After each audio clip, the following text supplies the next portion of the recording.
going around and lots of increased awareness about the problem of systemic racism in the United States and abroad.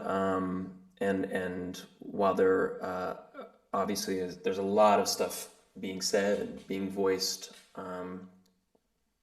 and this band is definitely an interesting one in terms of its makeup, and there are a lot of opinions and a lot of different experiences, but I thought it would be an interesting idea to bring in a couple of guests who can provide us with not just personal experiences, which the band obviously can, but also professional experience based on what they do and what they have done in their lives as their life's work. So in addition to all the members of Snarky Puppy, by the way, hello, all members of Snarky Puppy, even though we've been hanging out for the last few minutes. This is nice to see everybody's faces. We have two very special guests that are hanging out with us today. The first one is Jeannine Lehr, who's coming to us from Miami. Jeannine, do you want to just kind of briefly explain to everybody what it is you do? Sure. Hi, everyone. I am a teacher here in Miami, and I work a lot with diversity, equity, and inclusion at the high school level here in Miami. Nice. And we have a special guest, Dr. Kimani Nehusi, who is a professor of Africology and African American Studies at Temple University. And I want to give a huge thanks to Jamie Margulies, who is the former and returning label director at Ground Up Music and works very intimately with all things Snarky Puppy. Dr. Nehusi is her professor, actually. So that's how we connected. And I had a conversation with Dr. Nehusi last week before I spoke with the band, and it was just wonderful to hear his perspective based on what he spent his whole life studying. So before I kind of let this loose, I want to just bring up a couple of things. I want to recognize that people are coming into this conversation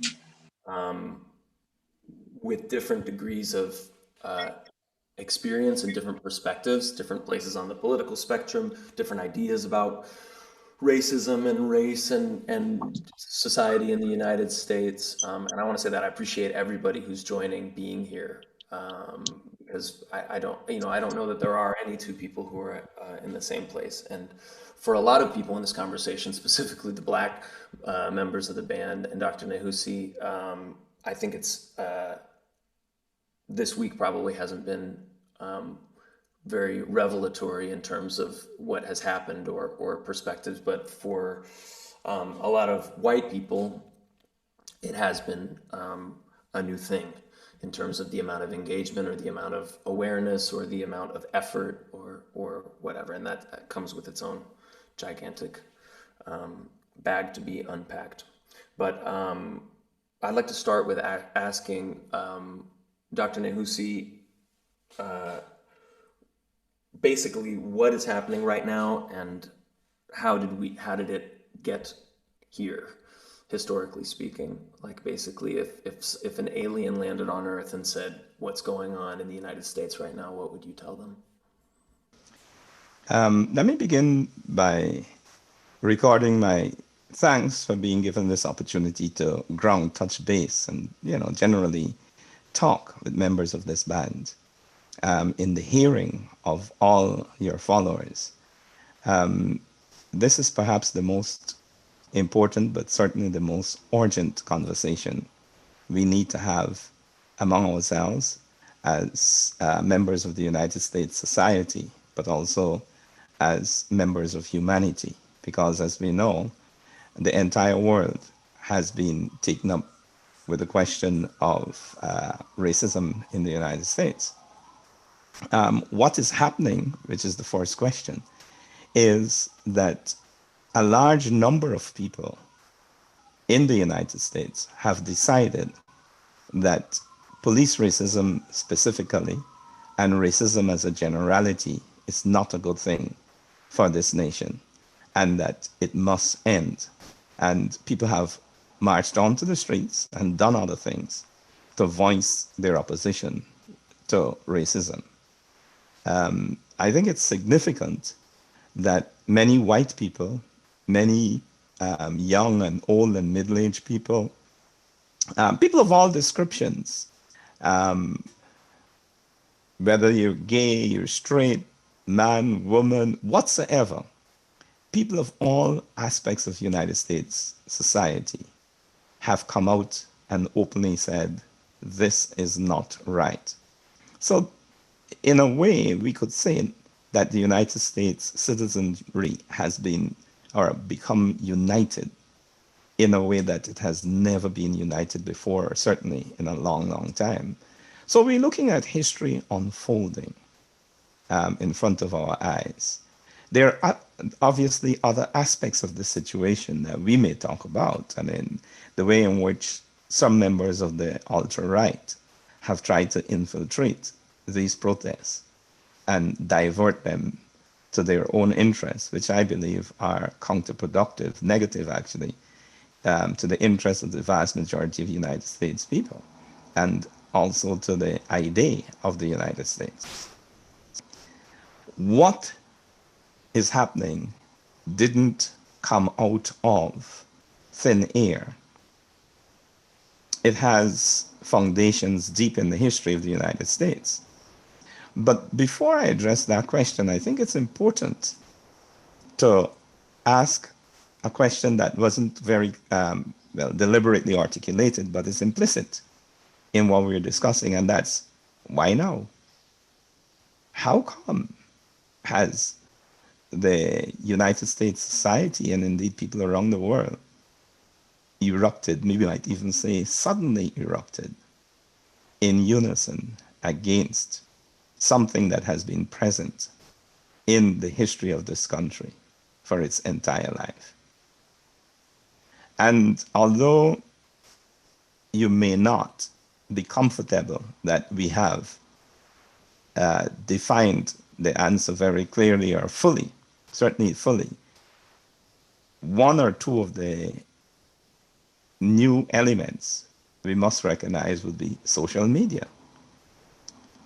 I think that social media has enabled people to exchange information and ideas, has led to far more discussion about this and other issues that we may believe, and that there's an awareness that is far more widespread than was before social media. So more people have been more informed about this problem among us. And therefore, at this first opportunity, or certainly at this opportunity, people were more ready to come out in ways that we've seen them come out. Of course, there have been lots of individuals who've made their own stands, and I think that added to the growth of awareness. So I would put down that as something that we need to pay attention to. Where does this all come from? Why? Like I mentioned before, it's deep-seated. It's been in the presence of American society from its very foundation. And very briefly, to answer that question of why, we'll have to answer the question of what happened or what has happened in the history of this world in the last 600 years or so. And the moment you begin to consider the history of the world, you notice something peculiar developing in the last 600 years, and that's this. People from a relatively small part of the world, and I'm talking about Western Europe now, that wasn't only small, it's resource starved. The people weren't culturally sophisticated.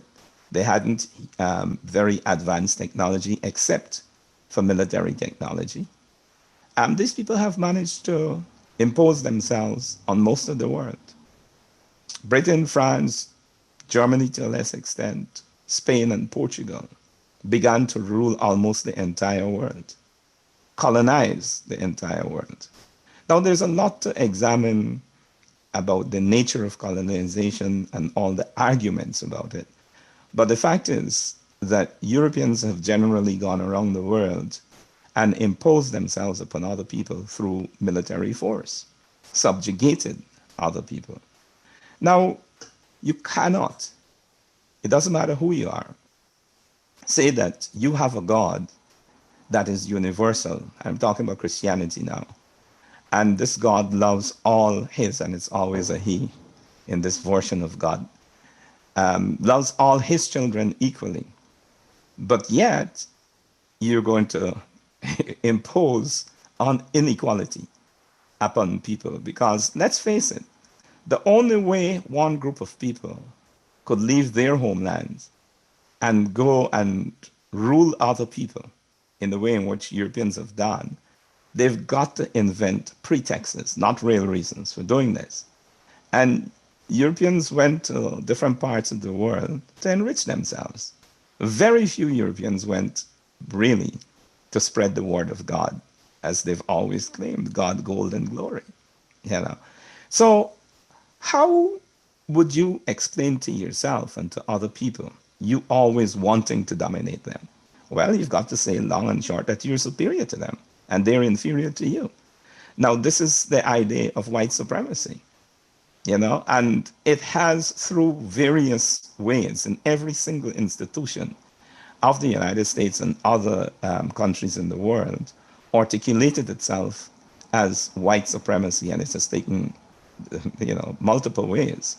I mean, a lot of people tell me, for example, that they listen to classical music, and I always give this example. It's very relevant here. Classical music, or do you mean the classical music of Europe? And if we think about that, we'll come up with the fact that every culture has its classics in music and different aspects of art. But we are never, ever, or hardly ever perturbed by such a definition. And it shows how deep-seated the notion of white supremacy is and how widespread it is in every single area of our lives. And all of us have been socialized into that. So please don't feel guilty about, you know, having these values and attitudes. Many of us possess them and we don't even recognize that we possess them until somebody else might point it out and you start thinking, you said, oops, I never thought about that. Well, this is a moment, I think, when we should be encouraged to think about it. Briefly now, the United States, the history of this country is a history of racial discrimination. The original sin of enslavement is established in the soul of this nation from its very beginning. And generally, white people, and you know, there are differentiations to be made here because the white working people, the poorer white people, didn't involve themselves in racism in the same ways and perhaps as much as richer white people, and they didn't benefit as much. We could have those discussions, and we ought to have them too, because we should really understand what went on, including the whole question of how some white people, meaning the poorer white people now, were persuaded that it was better to discriminate against African people and other people of color rather than just being poor, you know. So there's all of that, but let's recognize that racism in one form or the other, fact is in many, many forms, has been at the soul of this nation from its inception.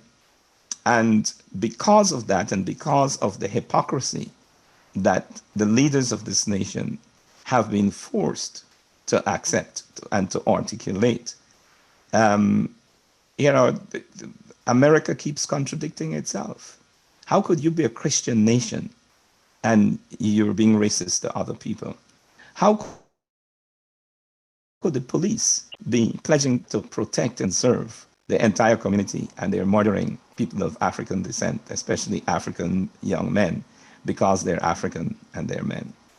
How could we, Americans, say that we're the home of the free and the land of the brave, or the home of the brave and the land of the free, and we subject people to racism and sexism also, and all other kinds of, you know, dominance? The first person to die in the struggle of this country to be free from British colonialism was an African man called Crispus Attucks. And there have been many other Africans who give limb and life in the service of this nation. And they've never been free. We have never been free.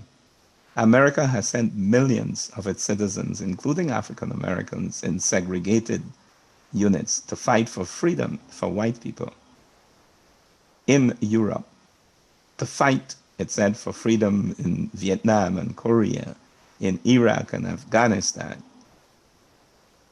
But the very Americans, some of them, who give so much, have been told, you're not equal. Muhammad Ali is a good example. I mean, Ali was a promising young man, went to the Olympic Games in Rome, won a gold medal for this country in boxing, light heavyweight, and came back to this country feeling nice about his accomplishment and was told, sit at the back of the bus, boy. You know, and we could multiply those examples. I mean, they happen all the time. There are literally millions upon millions of examples of that kind of discrimination. These are the known ones that help us to understand this scourge that's been among us. And every day we undermine those values we say we stand for and contradict the meaning of lots of the things we express ourselves as, being this nation being about. And while I understand that there's always going to be things to fix in this nation, in other words, that progress will always be a work in progress, the question of racism in particular and other forms of discrimination in general keep detaining us in ways that are deeply damaging. And it is time that all of us step up, not because we're teachers or we're the president or we occupy some special position, but because as citizens of this nation, we are all special to this nation, and we must recognize and demand that we are special. And our voices must be heard, because it is time that we help to guarantee a nation in which each one of us would have relatively equal opportunity for rising as high as she or he or they could rise and achieving much or all that we could achieve. If we cannot be fighting to guarantee that, we're never ever going to be that shining city on the hill that some of us have claimed that we are. So I would say that that's my very, very brief answer to the question. Thanks, Mike. Well, I mean, summing up 600 years of colonialism and its effects, I think, is not easy work. So that probably actually is the briefest explanation that anyone has ever received. So thank you for that. Just so everybody who's watching this outside of the people whose faces we're seeing right now is aware,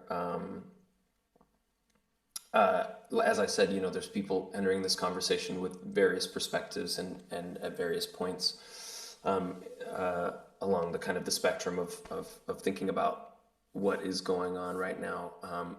I don't know how long we're going to talk. I won't imagine it'll be very, very long, but there might be some people here now who are just thinking, what can I do? And so I just want to, before the band starts talking with each other, I want to present that information now so that if anybody is watching this and they have to leave in 20 minutes or 30 minutes, they don't miss out on that, because I think having action points is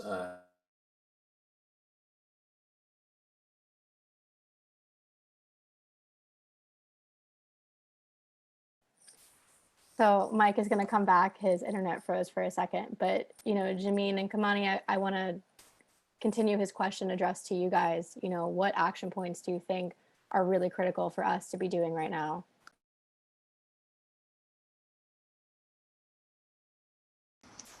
I'll ask Jeannine to go first. I Well, was on the floor just now, that's right. I think it's just really about learning to view things from other perspectives, to be out of your own shoes into someone else's shoes. It's just about that flexibility of when you, for example, enter a room and there are various different people from different backgrounds, you acknowledge that in your brain, and then you just think, okay, whatever the conversation is going to be about a certain topic, but to be aware of other people's perspectives and not just think that your perspective is the only one. That is something that at times I find that for some folks can be a bit challenging, to have that flexibility of, wait, okay, where's your perspective? Okay, let's give it space. Let's give it, I'd like to hear it. That kind of thing. And this is something that I deal with in classrooms, among adults, even in all sorts of situations. It's just learning how to accept other people's perspectives and be aware of it from the get-go, from the beginning.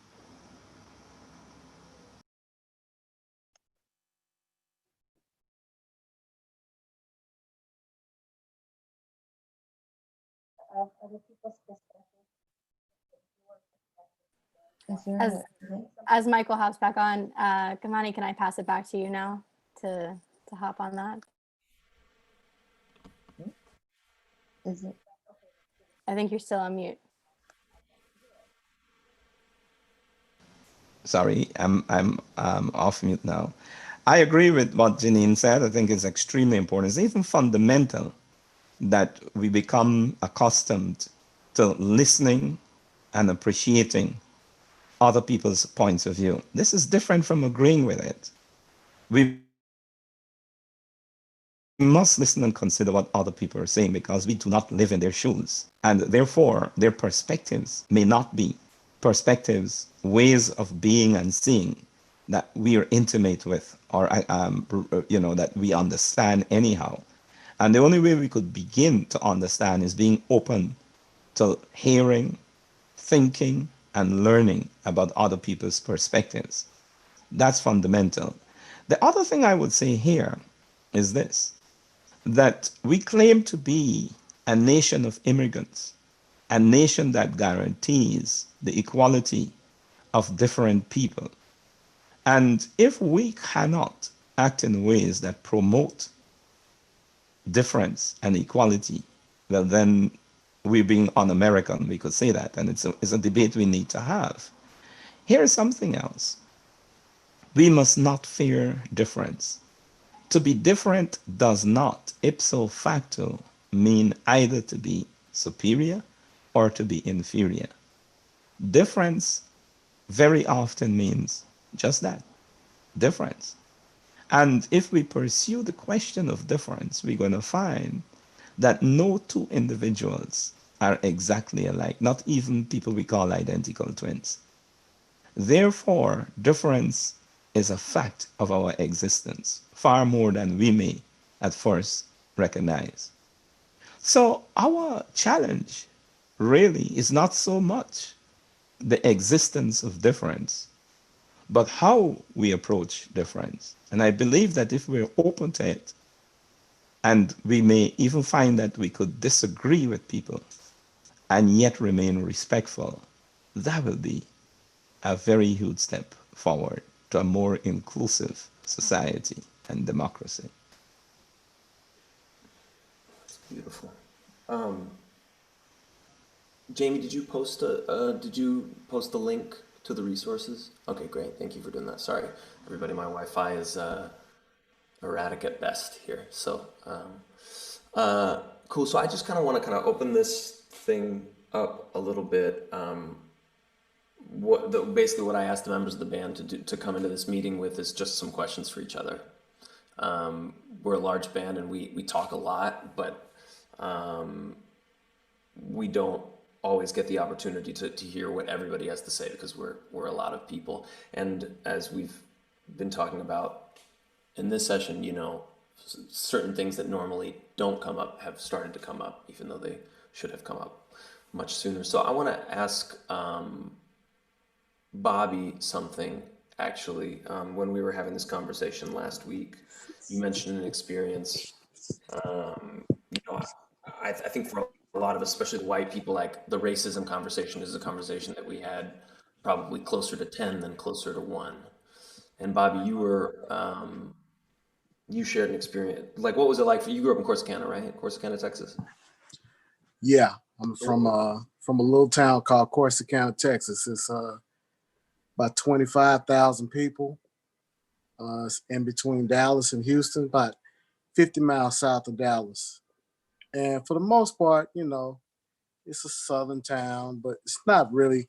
I wouldn't really say it's a racist town, but I guess around 1977, my parents we moved from the hood and moved into the neighborhood, white neighborhood, and noticed that the next door neighbors was like the pastor of the First Baptist Church in Corsicana. And I just remember as a little kid, I was 4 years old, and I was trying to speak to these people, and they just never would speak to me.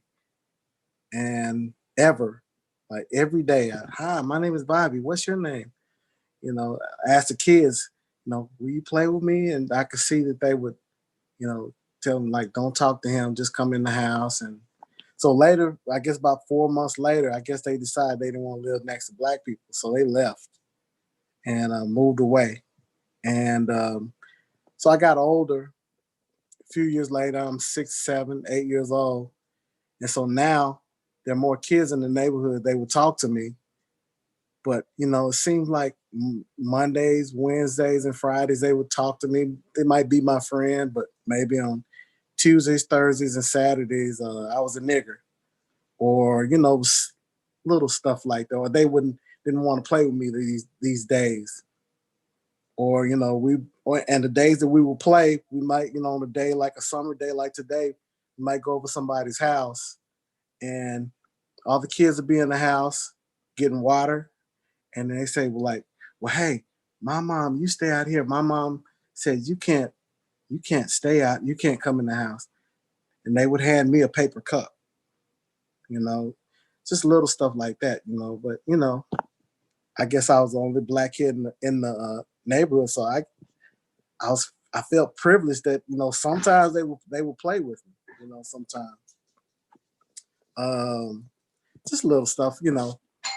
But for the most part, oh, someone's at my door.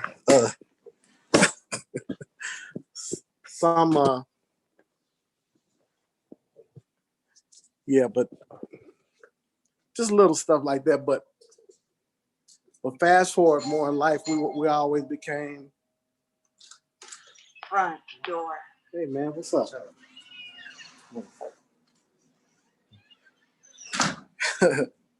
So later on in life, you know, everything got better for the most part.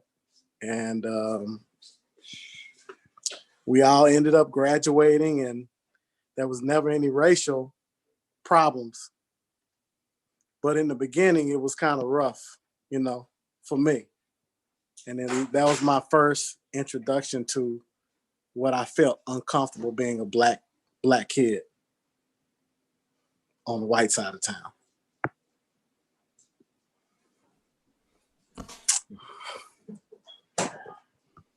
But when was the first time that you noticed racism, or that like that became like an idea that you That's right. that you became aware of? Playing basketball. Can everybody hear me? Okay. First of all, hello everybody. I think maybe I would say probably when I was in.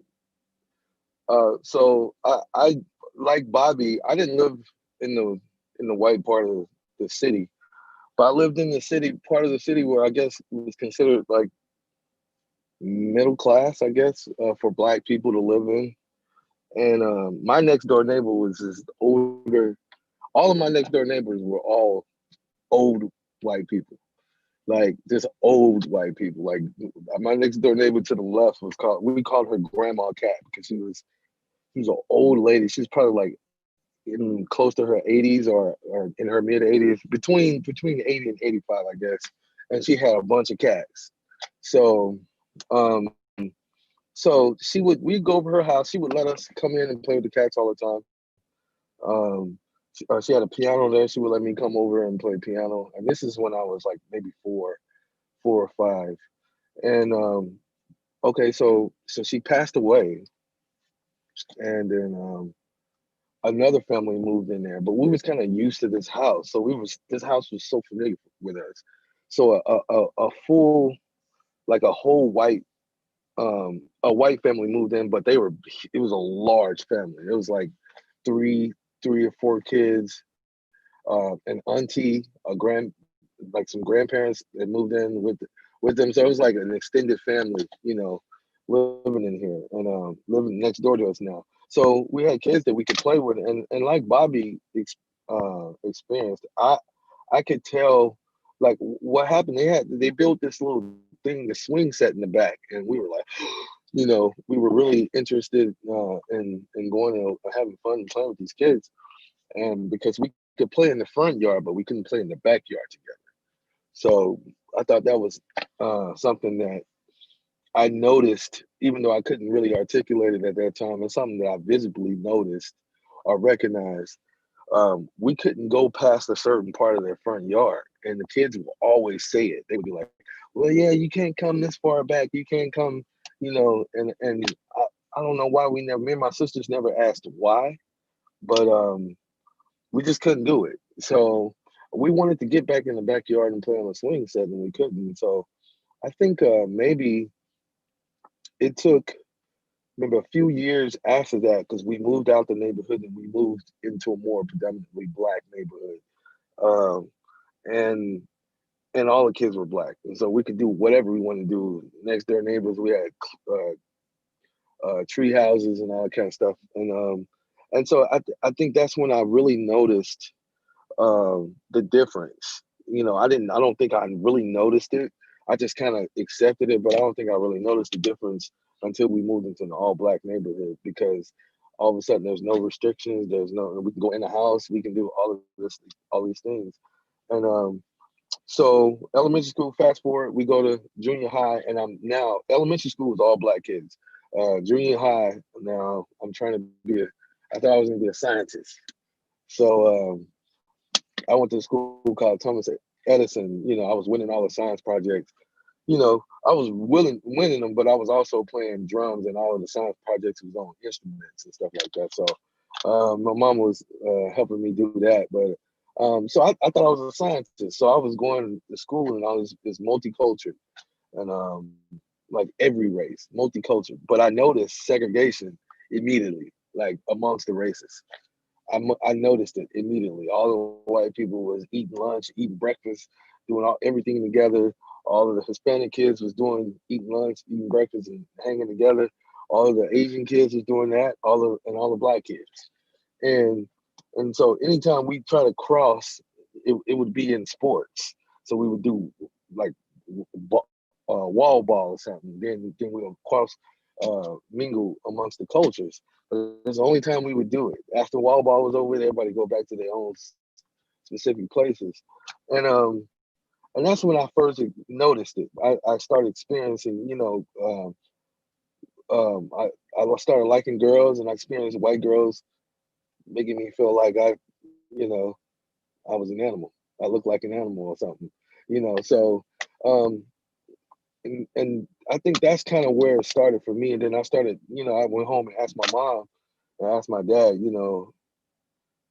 like all the white kids in the school looked at me crazy. And then that's when my dad, they felt the need and their sense of urgency to sit me down and talk to me about civil rights movement, Martin Luther King. They started teaching me about Martin Luther King there. But yeah, I was well into my teens when, well, I was like 12 or 13, I say, when I first witnessed it.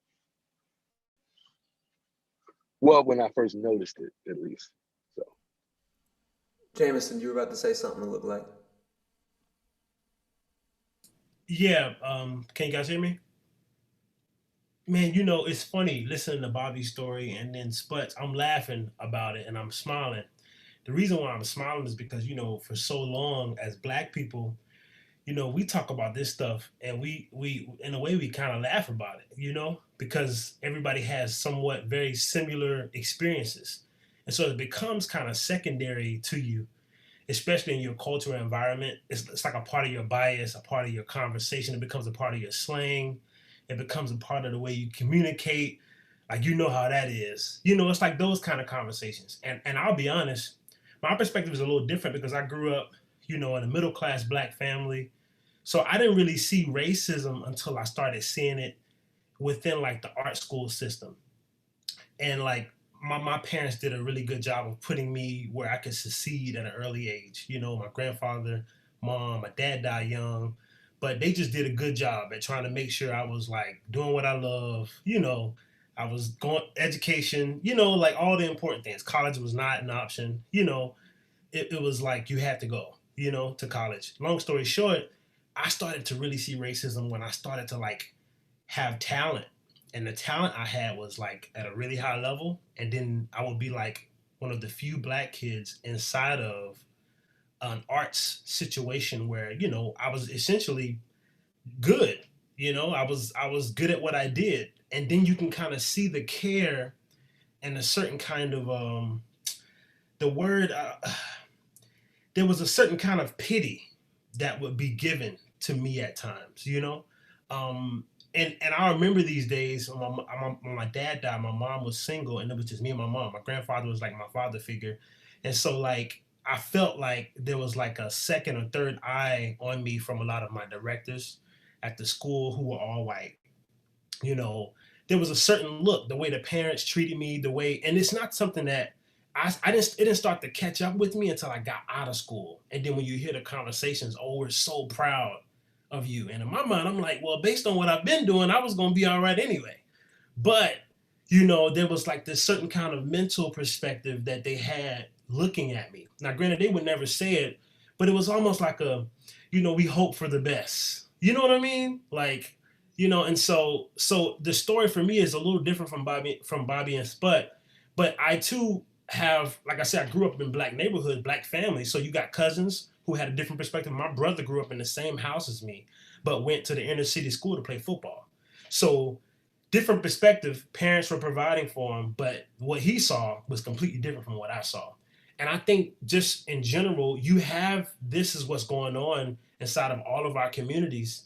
This bubble that we have right here, man, if we brought in an African American person, I said this on our other call, from outside of this bubble, and you heard the visceral energy and the way they talked and communicate, it would make you think that you have never been around a Black person. So that's what I would say. How do you mean? Can you explain that a little more deeply? Yeah, well, I just think, the perspective. We travel the world together. We go to different countries together where, just being real, you know, is different. Like we've experienced different cuisines, different. There's just the conversation range is so different. You know what I mean? And quite I, frankly, huh? I was gonna say I can help you with that. I mean, we in general we mask a lot of our experiences and our racism, our racial issues, um, and it kind of, the environment that we're around becomes the environment that we embrace, if you will, if that makes any sense. Like like the way I talk around y'all in the band is not the way I talk around my family. You know, I'm talking dialect and I split verbs anyway, but I when I'm around them, it's worse. It's like it's crazy. Like when I get around my family, because that's how they talk. I mean, everybody talking dialect. It's just a different language. It's a different approach to the culture that I'm in, because that's the way we grew up. So I think the majority of what he's saying is that when we come around here, we don't have to really be that. You know, we actually have to like wear different to even survive, or to be to be accepted. I don't even know if anybody told us this, but we feel like to be accepted, we have to be more articulate. We have to be more precise with the words that we choose and all that kind of stuff, because we're being watched or we're being judged already. So I think that's what he means. But you know, a person that's not used to being in this environment, being in an environment with a bunch of white people, or being around a bunch of white people, or working with white people closely, you might think they're aggressive. You might think they're angry. You might think they're illiterate. You might think a whole lot of things about them, because they just, you know, there's no filter. There's no filter, and I mean that in every way.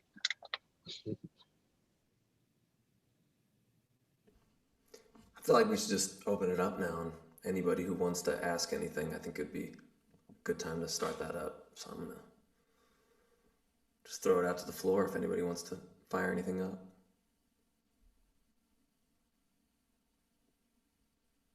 But you know what? Since no one's saying nothing, I got a question that I would like to throw at everybody. You know, um, obviously, all of everything that's been going on in the last week or two, has been it's been layers and layers of chaos. It's been layers and layers of um, just the most amazing visuals. It's been layers and layers of conversations and dialogue, and just just layers and layers of emotions, I would say. But I've seen this, and I've tried to take multiple steps to just like just take everything in, not really say a whole lot, listen sometimes, and be observant, and kind of. But the question I have is because this is something that's been going on, but for some reason this one hits different. And I try to tell myself, okay, it's just because we're in a pandemic and everybody's quarantined and everybody is at home, and with nothing else to do, and there's no excuse not to see it, right? I say that may be the reason. But the question I have is, why do y'all think all of all of a sudden, why now? Why do you think now is the time? Why do you think this is the the time where everybody just decided to unite and really address this issue that's been here for so long? Like, what was it about this that made everybody like just be like, oh my God, this is horrible, blah blah. That's the question I think I would like to know the most, especially from my white brethren.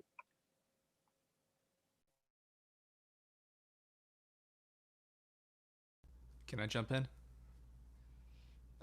Yeah, I mean, among other factors, for me, I was curious about asking you guys this too, because for me, the video of George Floyd was like the worst thing I've ever seen.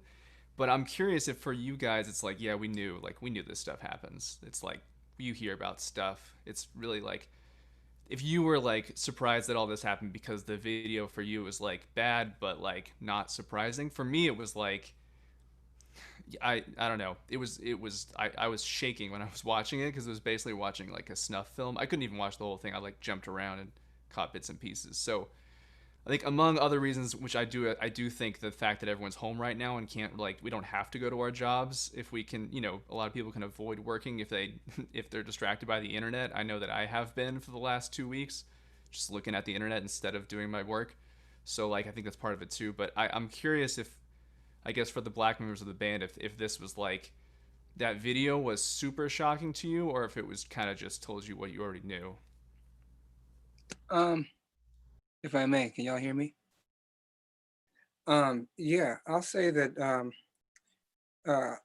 unfortunately, it was not shocking to me, just because of some of the things that Jameson and Spot were talking about, or maybe touched on a bit about the way that our parents or guardians kind of prepared us for the world and helped us to interpret the things that we were experiencing, either overtly or covertly, growing up.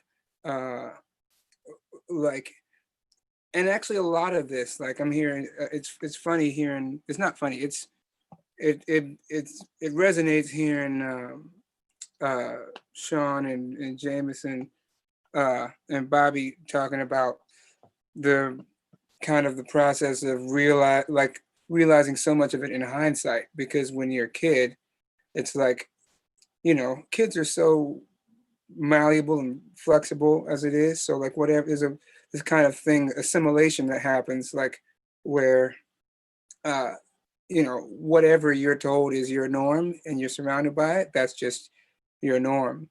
And it's not until you kind of begin to get outside of it a bit that you're able to realize, oh, this is what my parents were talking about. Oh, this is what my aunts and uncles were trying to explain to me.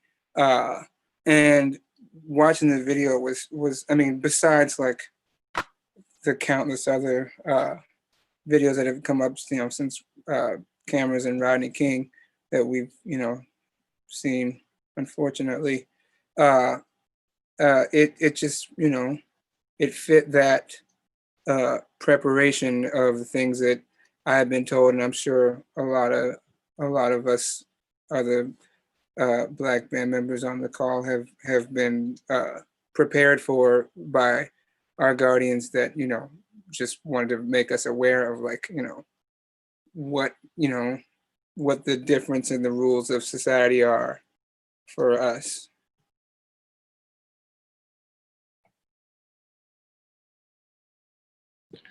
Can you Can you hear guys me? hear? Yeah. Oh, sorry. Go ahead. Sorry. It's hard to keep track. You want to go ahead, Nate?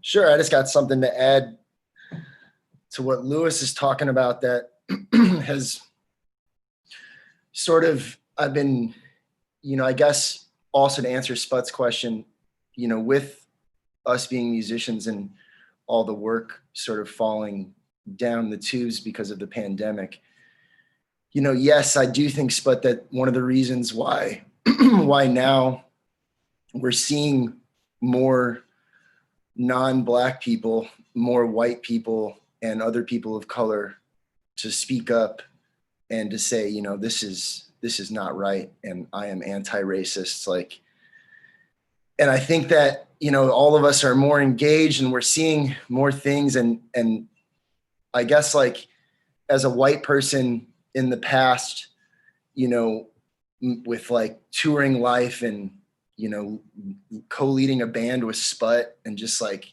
constantly being on the road trying to get something to stick, you read the news and you see that there's been another police brutality, and like the first thought in my mind is just like, are you effing kidding me? Like, what is going on with this world, and why do we continuously have people that are brought up that look at skin color and are trained to to operate in fear just based on the way someone looks? And it just kills me every time. But when we're in like this, like, oh, but we got 7 hours to drive today and this and that, and it's, I think, I'm definitely guilty for sort of not being silent, but just pushing through it and focusing on the current goal at hand, which is wrong. And I feel awful for doing that in the past. And so now it's like, there is no work. If I'm going to distract myself from this, it's like, now I'm absolutely present, distracting myself from this. So that's unacceptable. And so I've made a point to like really dive into this and try to understand more, to see what is it that I can do to start conversations with anyone in my circle. Because that's the thing, is another thing that brought to light for me, is that let's say like my followers, you know, on social media. So most of the people that follow me, you know, there's like a lot of like crossover amongst all of us. And I guess every once in a while, there'll be someone that speaks up on a social media post or something that I post. And it's clear that they're just uneducated or they don't have certain types of intelligence to allow them to see what's really happening. And so their question is coming from a place of like, of superiority, like, well, I'm a know-it-all, you know, like, of course it can't be like this. And that's not fair for how you're looking at it and your viewpoint. And it's just flawed because, you know, as a world and as a culture, there's a whole nother conversation that needs to be talked about. And it's that it's not just your mental intelligence, it's your moral intelligence, it's your spiritual intelligence. And there's all these lists of intelligences that we all have. And it comes with your upbringing and what you're taught and what you're exposed to. And so one of the issues that, you know, after like reading deep and watching videos and podcasts and just trying to understand like, what is a good way that if I encounter someone that is not seeing this situation as we need to fix this, like white people, our ancestors created this, like we need to take the steps to undo this. You know, it's not like, oh, it's not happening to me, it's not my problem. And so, but what is the way, like what is a constructive way to speak to someone when they say something that immediately you want to be like, man, you need to sit down and shut up because what you're saying is scary and it makes me like really not like you. So instead of coming from a place of like attack and judgment, like you have to find a way to talk to them in a constructive manner, which is so hard. I mean, like, I can't imagine how hard it is for a Black person, like can't even fathom. And so that kind of leads me to like one of the thoughts I've had, and I'd like to ask any one of our Black members in Snarky Puppy, my brother, you know, this sort of perspective to just maybe shed some light on maybe some white viewers that are watching this that are sort of on the fence of some of these issues. And I guess I have to read it just so I don't misspeak.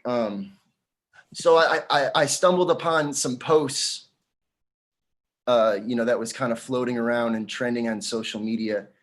And it was saying like, it's a good thing Black people don't want revenge, just equality, which that statement bothers me in itself, but trying to see like the love and the intention for productivity to like change this, it made me think like, for a Black person, you take so much pain and yet channel it into love. What are your strategies for overcoming personal or global mistreatments on a daily basis that allow you to form new relationships with all races without resentments or fear? And then also as a performer, how do you as a performer let the resentments and fear go so that you can give love in that moment on the stage to everyone else in such an inclusive way? I'll speak briefly to it. First of all, there's a lot of questions, and I think it's really awesome that you've been putting so much thought into it and taking it from a personal lens. I know I'm gonna say your name wrong, Dr. Geer. Is it Greer or Geer? I'm so sorry. Lehr, Jeannine. Lehr? Yes. I'm so sorry, Dr. Lehr. I really resonated with your point as to listening, you were saying early on. And I really believe that, you know, my experience growing up in extremely rural, small town in North Carolina is that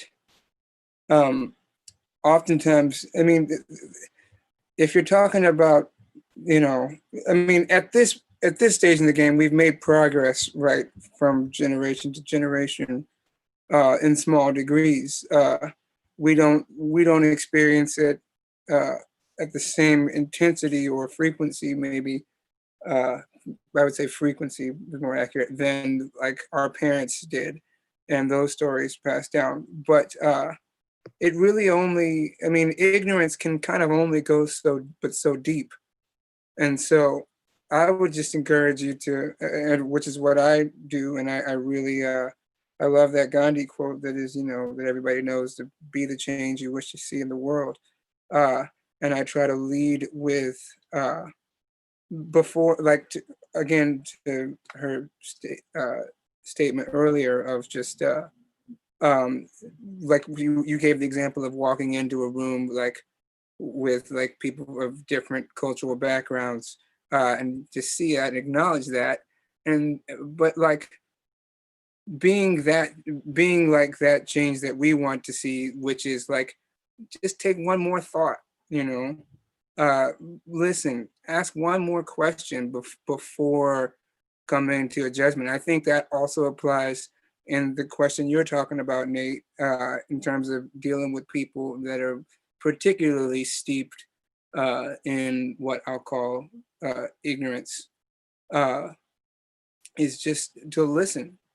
Ask one, I bet, I just feel like it can only go but so deep, it's like, not to get political, but like, you look at like a Donald Trump, and like, there's only really like one layer of like depth to any question of substance, like you ask, like if you, and I think I say that to say, I believe that can breed compassion, which can breed empathy and understanding, which, either way you're coming from, like the oppressor or the oppressed side, that works more against like the bigger problem of this ignorance, I'd like to chime in there too, if I could. So this is a couple points you brought up, Nate. I think first I just want to address like the reason why you might hear, just to kind of explain. I think everybody can kind of vouch for this a little bit, and then if you're not, you guys can chime in on it. But to kind of explain what you should be glad Black people are trying to get equality and not revenge. Well, the thing is, just like any, like, say for instance, you heard your neighbor fall and you hear them crying out for help, and so you hear them crying, so let me go check in. I hear somebody crying, and you go check in on them, right? So I think it's the same thing. You go, but in this situation, Black people have been crying out for help for decades, for centuries. We've been saying, "Hey, somebody help us." We're trying to, like, this is not fair. This is not right. We've been doing that for centuries.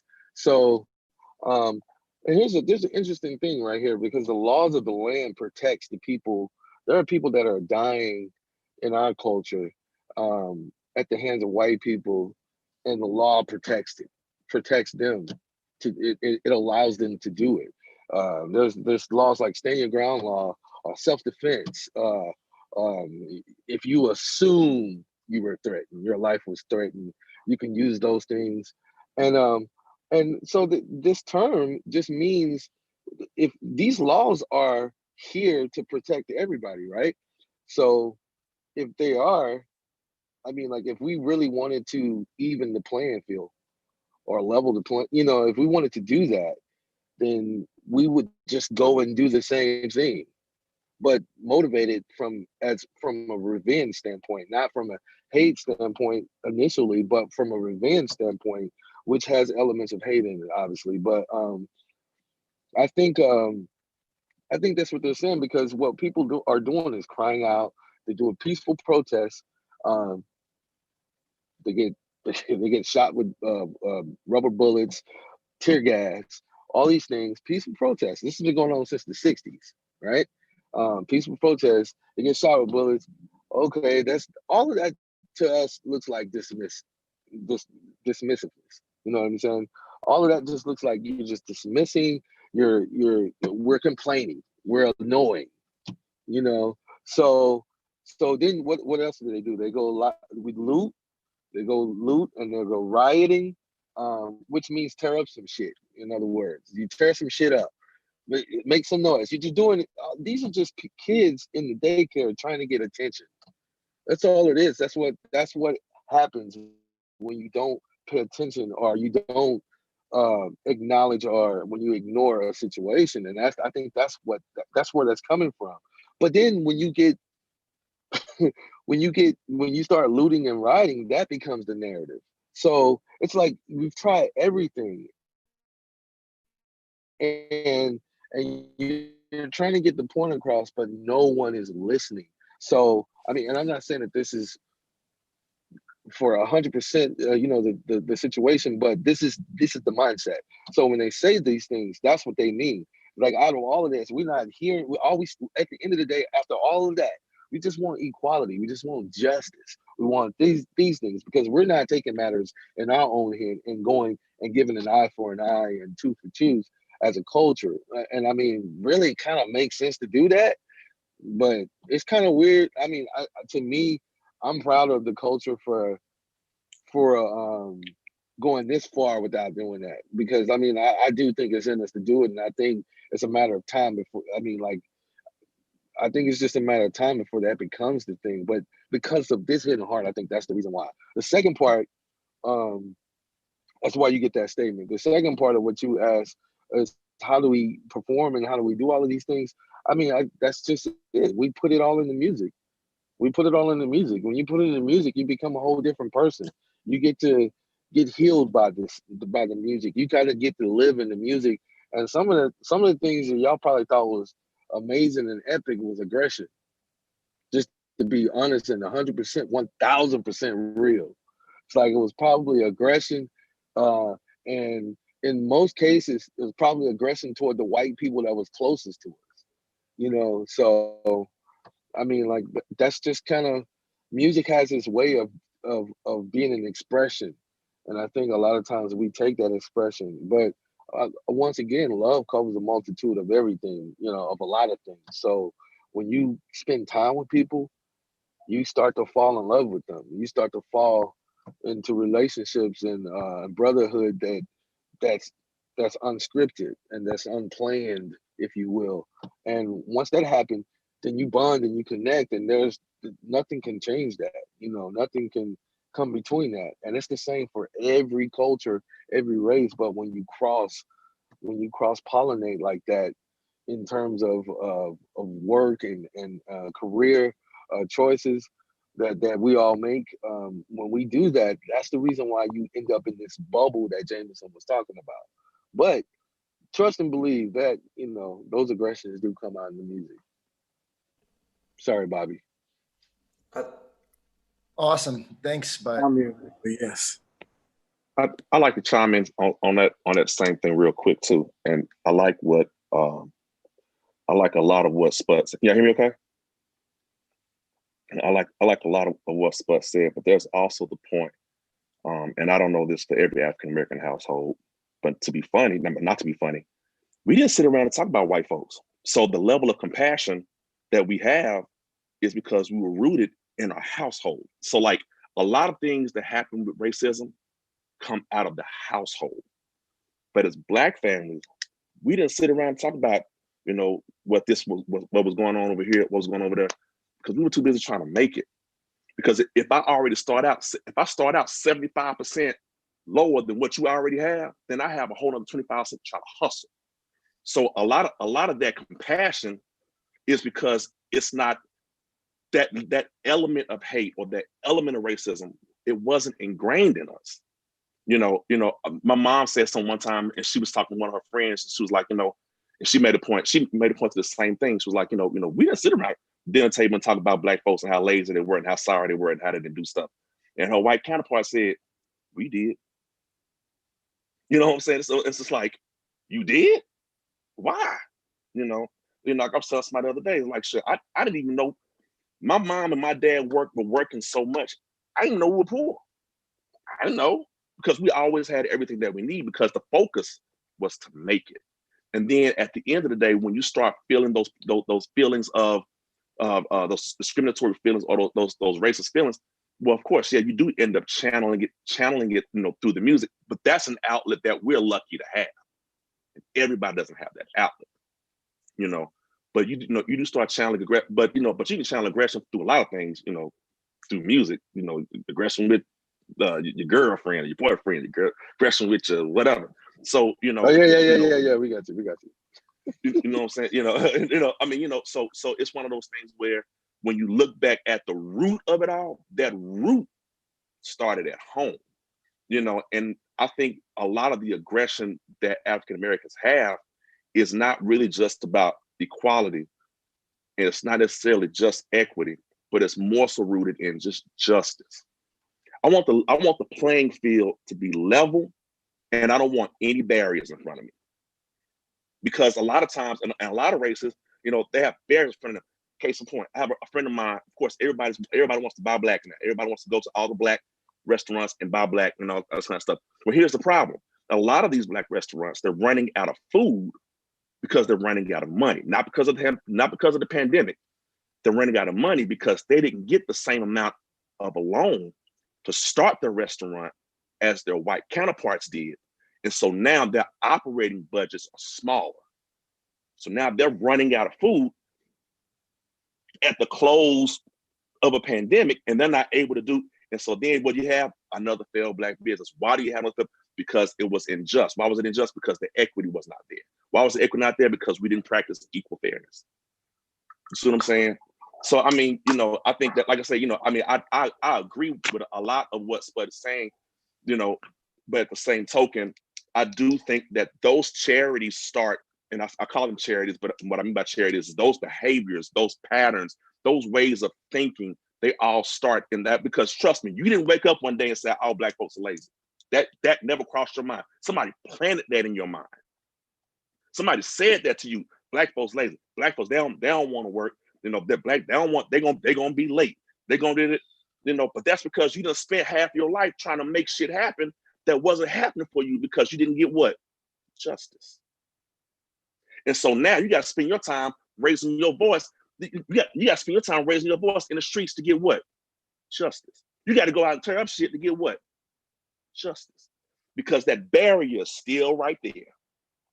And for most people, that barrier, for most people that don't look like me, that barrier is invisible. But for people that look like me, that barrier is a brick ass wall. And you can't deny it.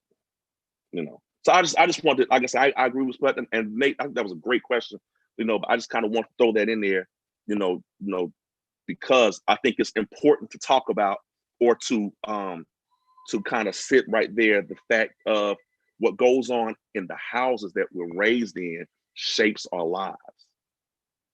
Man, So and I just got to say that at the end there, I admire, I don't know what the right word is, but the fact that the Black culture is asking for equality, like that's all they're asking for. They're not asking for revenge. It's like they're asking for equality. It's a serious issue here. So any white person feels that this is, Yeah, man. not just, it's justice, ridiculous. not just us.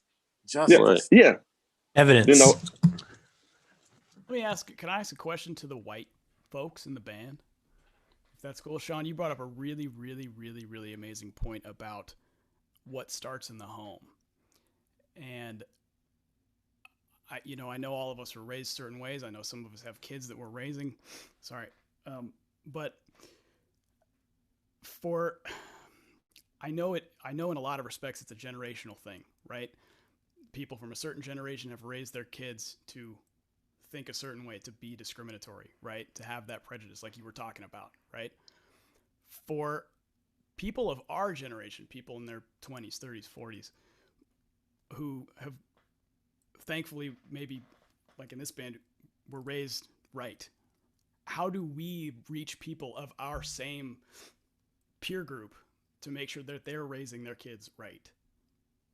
Does anybody have any thoughts on that? Or whatever? I got something to say that I think that might add to that. I think a big issue that I'm speaking personally, but I'm also speaking maybe as a group too.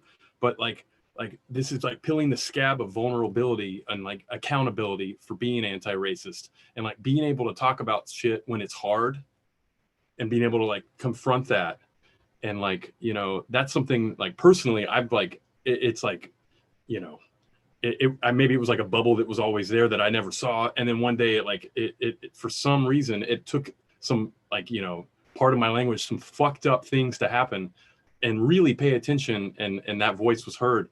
But like creating a space for some vulnerability to talk about this shit for what it actually is, and not like push it underneath the rug. Like it's so easy to do, like as a human, to just like take your emotions and I'll deal with those later, I'm gonna pack them in, but put them at the forefront and not shy away from like trying to find a way to just leave them there and sit with that uncomfortableness or whatever the feeling that you're having. I think that's my 2 cents on that.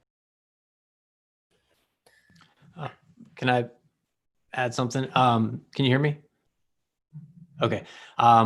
This is, kind of like, well, it ties in here to the question. So especially about the raising kids thing, like Mark was saying, being of a generation that grew up in let's maybe say a more neutral status. So not sitting around talking about anything. And the best thing was just, you're taught like, oh no, we're all equal. And you don't refer to, they're not Black, they're African-American, lots of things about, oh, you don't say this word, you don't say that word, things like we're all equal. But you look around, you're like, well, are you dumb? We're clearly not all the same. Everybody's got a different shade one way or the other. Right. So in just trying to, put a blanket on that, it's like, okay, but then I guess what I'm trying to say here is what this has shown me is that the world I exist in is maybe more neutral, but that just means that I wasn't paying attention to all sorts of things that were going on, and trying to find what the vocabulary is, what the actions are moving forward, and especially raising kids, because like I forget who said it, maybe Sput said, or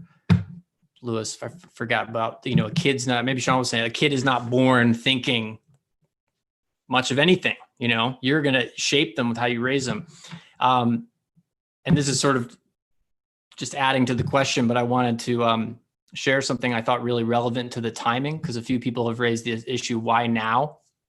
And obviously we have all these layers like Sput was talking about, people being cooped up, and now all of a sudden, like there's a lot of, cooped up energy, and we all just saw a snuff film, you can't ignore it, and all of these things. So these are not my words. This actually comes from a book about, of all things, building habits. But I thought I feel like it's really relevant. And the title of this little piece of this chapter is called "What Progress is Really Like." But if you think about what I'm about to read in terms of the last, the sort of why now question. Imagine that you have an ice cube sitting on the table in front of you. The room is cold and you can see your breath. It's currently 25 degrees. Ever so slowly, the room begins to heat up. 26 degrees, 27, 28. The ice cube is still sitting on the table in front of you. 29 degrees, 30, 31. Still nothing has happened. Then 32 degrees. The ice begins to melt. A 1 degree shift, seemingly no different from the temperature increases before it, has unlocked a huge change. So for me, like that why now thing, I mean, who can exactly pinpoint it, but that's by an author named James Clear from a book called Atomic Habits. And he's talking about progress and small things leading to big differences. So he talks about a 1% shift is huge. 1% of a plane that starts out heading for Boston, and if they get their coordinates mixed up by 1%, they end up in Washington, D.C., if you go enough distance. So it kind of works both ways, and that's the point that he makes in there about like building positive habits as well as breaking negative ones. And so I'm left with, besides the sort of raw, like emotion of it all, like what's the next way forward? James was talking about this bubble we live in. I've been fortunate in my own experience to be around a lot of people of different, backgrounds. But what would I be thinking if I weren't, if I've only been just always around, people who look just like me? And also, even though I'm around these people, it's always like Sput was saying, like, in not always, but, in a work context, even if that work is a very like brotherly, loving work and you're traveling around, you're being together, it doesn't mean that like you're figuring out anything from, the past or the future. I don't know. I'm going to shut up because I'm not really adding to it at this point. I really just wanted to share that Ice Cube thing. Do you mind if I speak briefly? I don't know where anybody is, but yeah. Can everybody hear me? Cool. Sean said something about having the outlet of music. This bubble that we are in, the music, I feel like, created this bubble for us. And there are so many people that don't have that. And I think that it was inevitably gonna lead towards this conversation of, like Sean said, of it coming from the homes and as well as the education systems. And what I've been thinking about a lot is how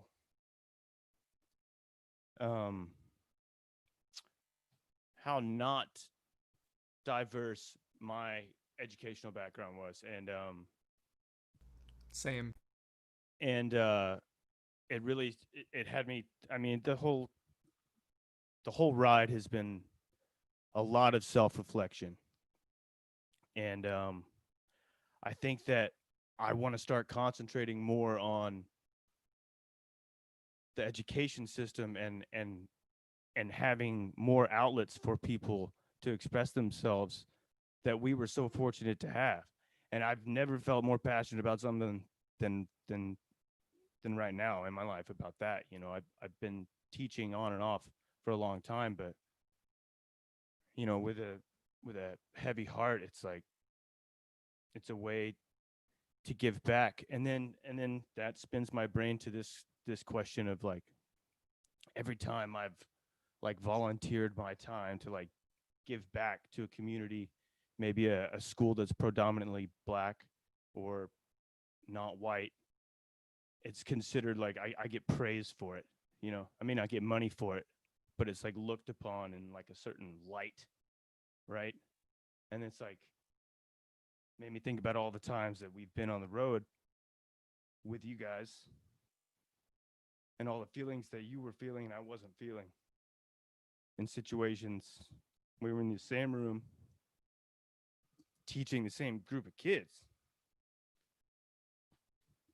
Been thinking a lot about that, and I just wanted to know if you had any of those feelings that you would be able to express to us that we wouldn't have been thinking about.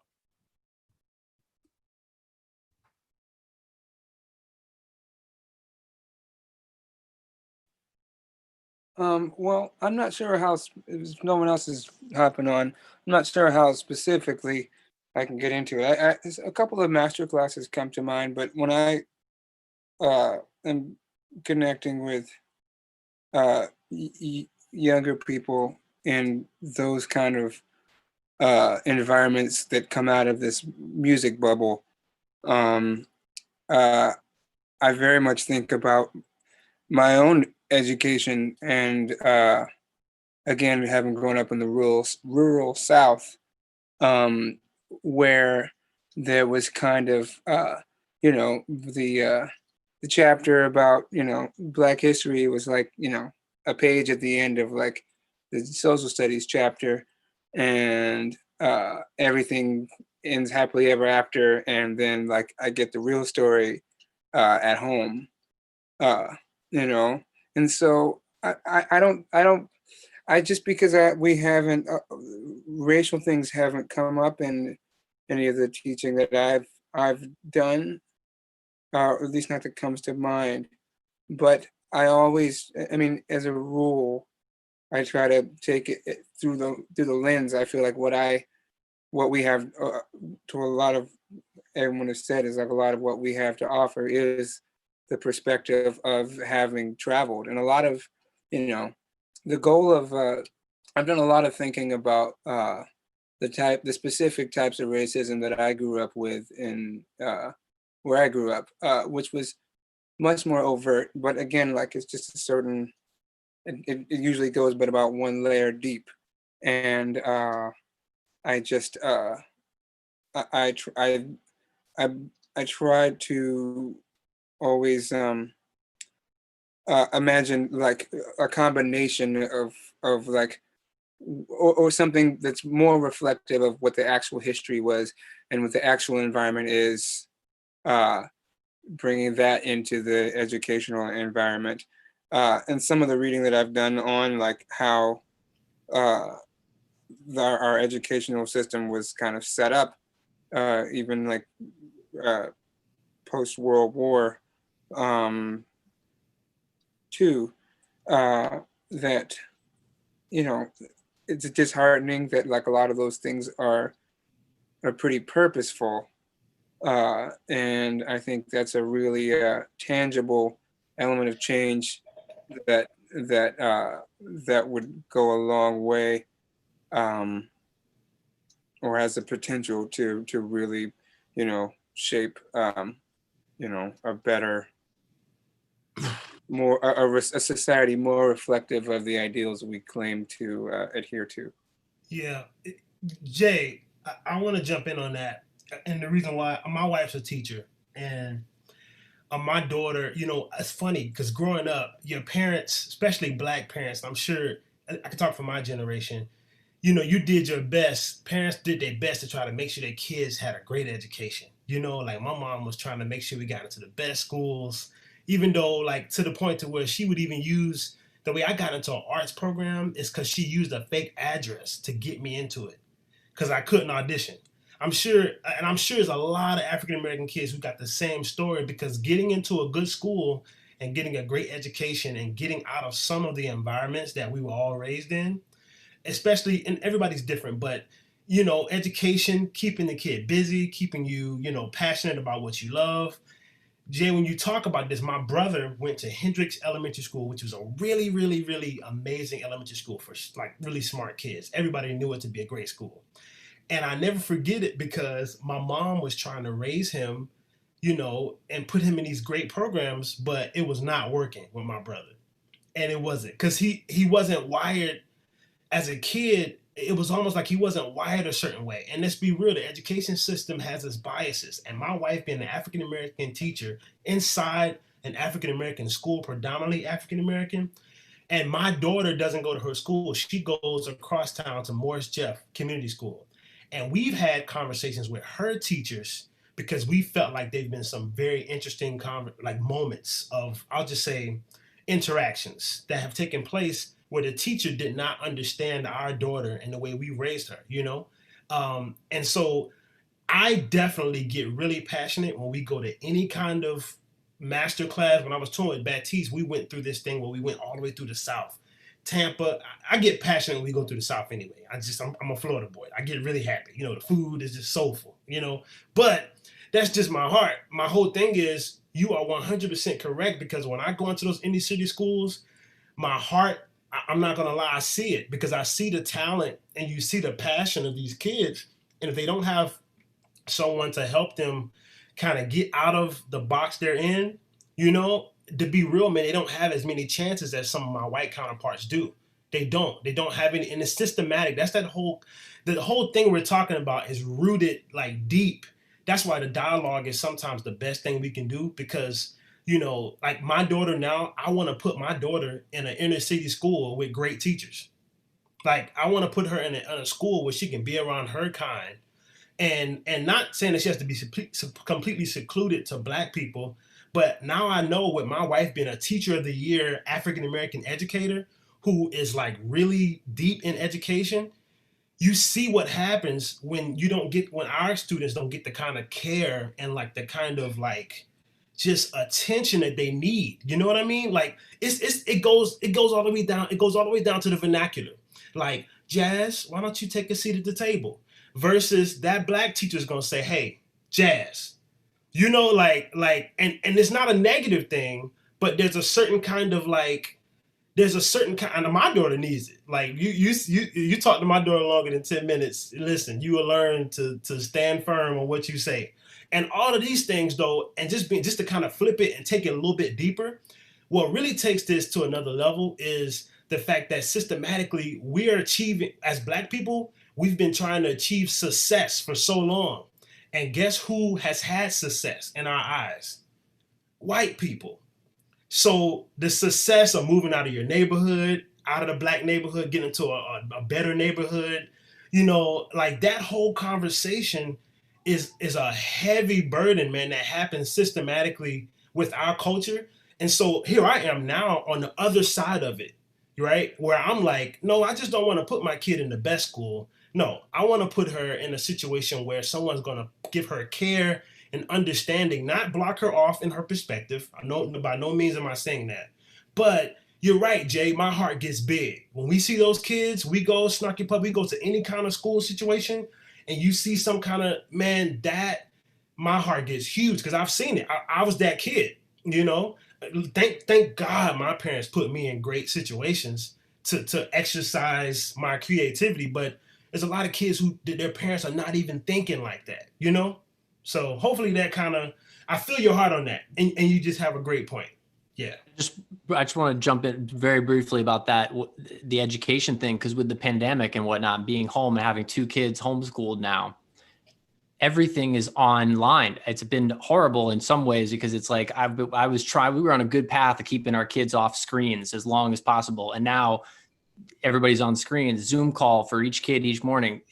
Before it seemed to happen like this, my kids went from having no screens to my daughter, like knowing how to type at a laptop, each of them having their own computer. There's an iPad. Hudson can do this, that. Okay. So what if you're at home during the pandemic raising your kids and you're a single mom with 2 kids and you don't have one laptop?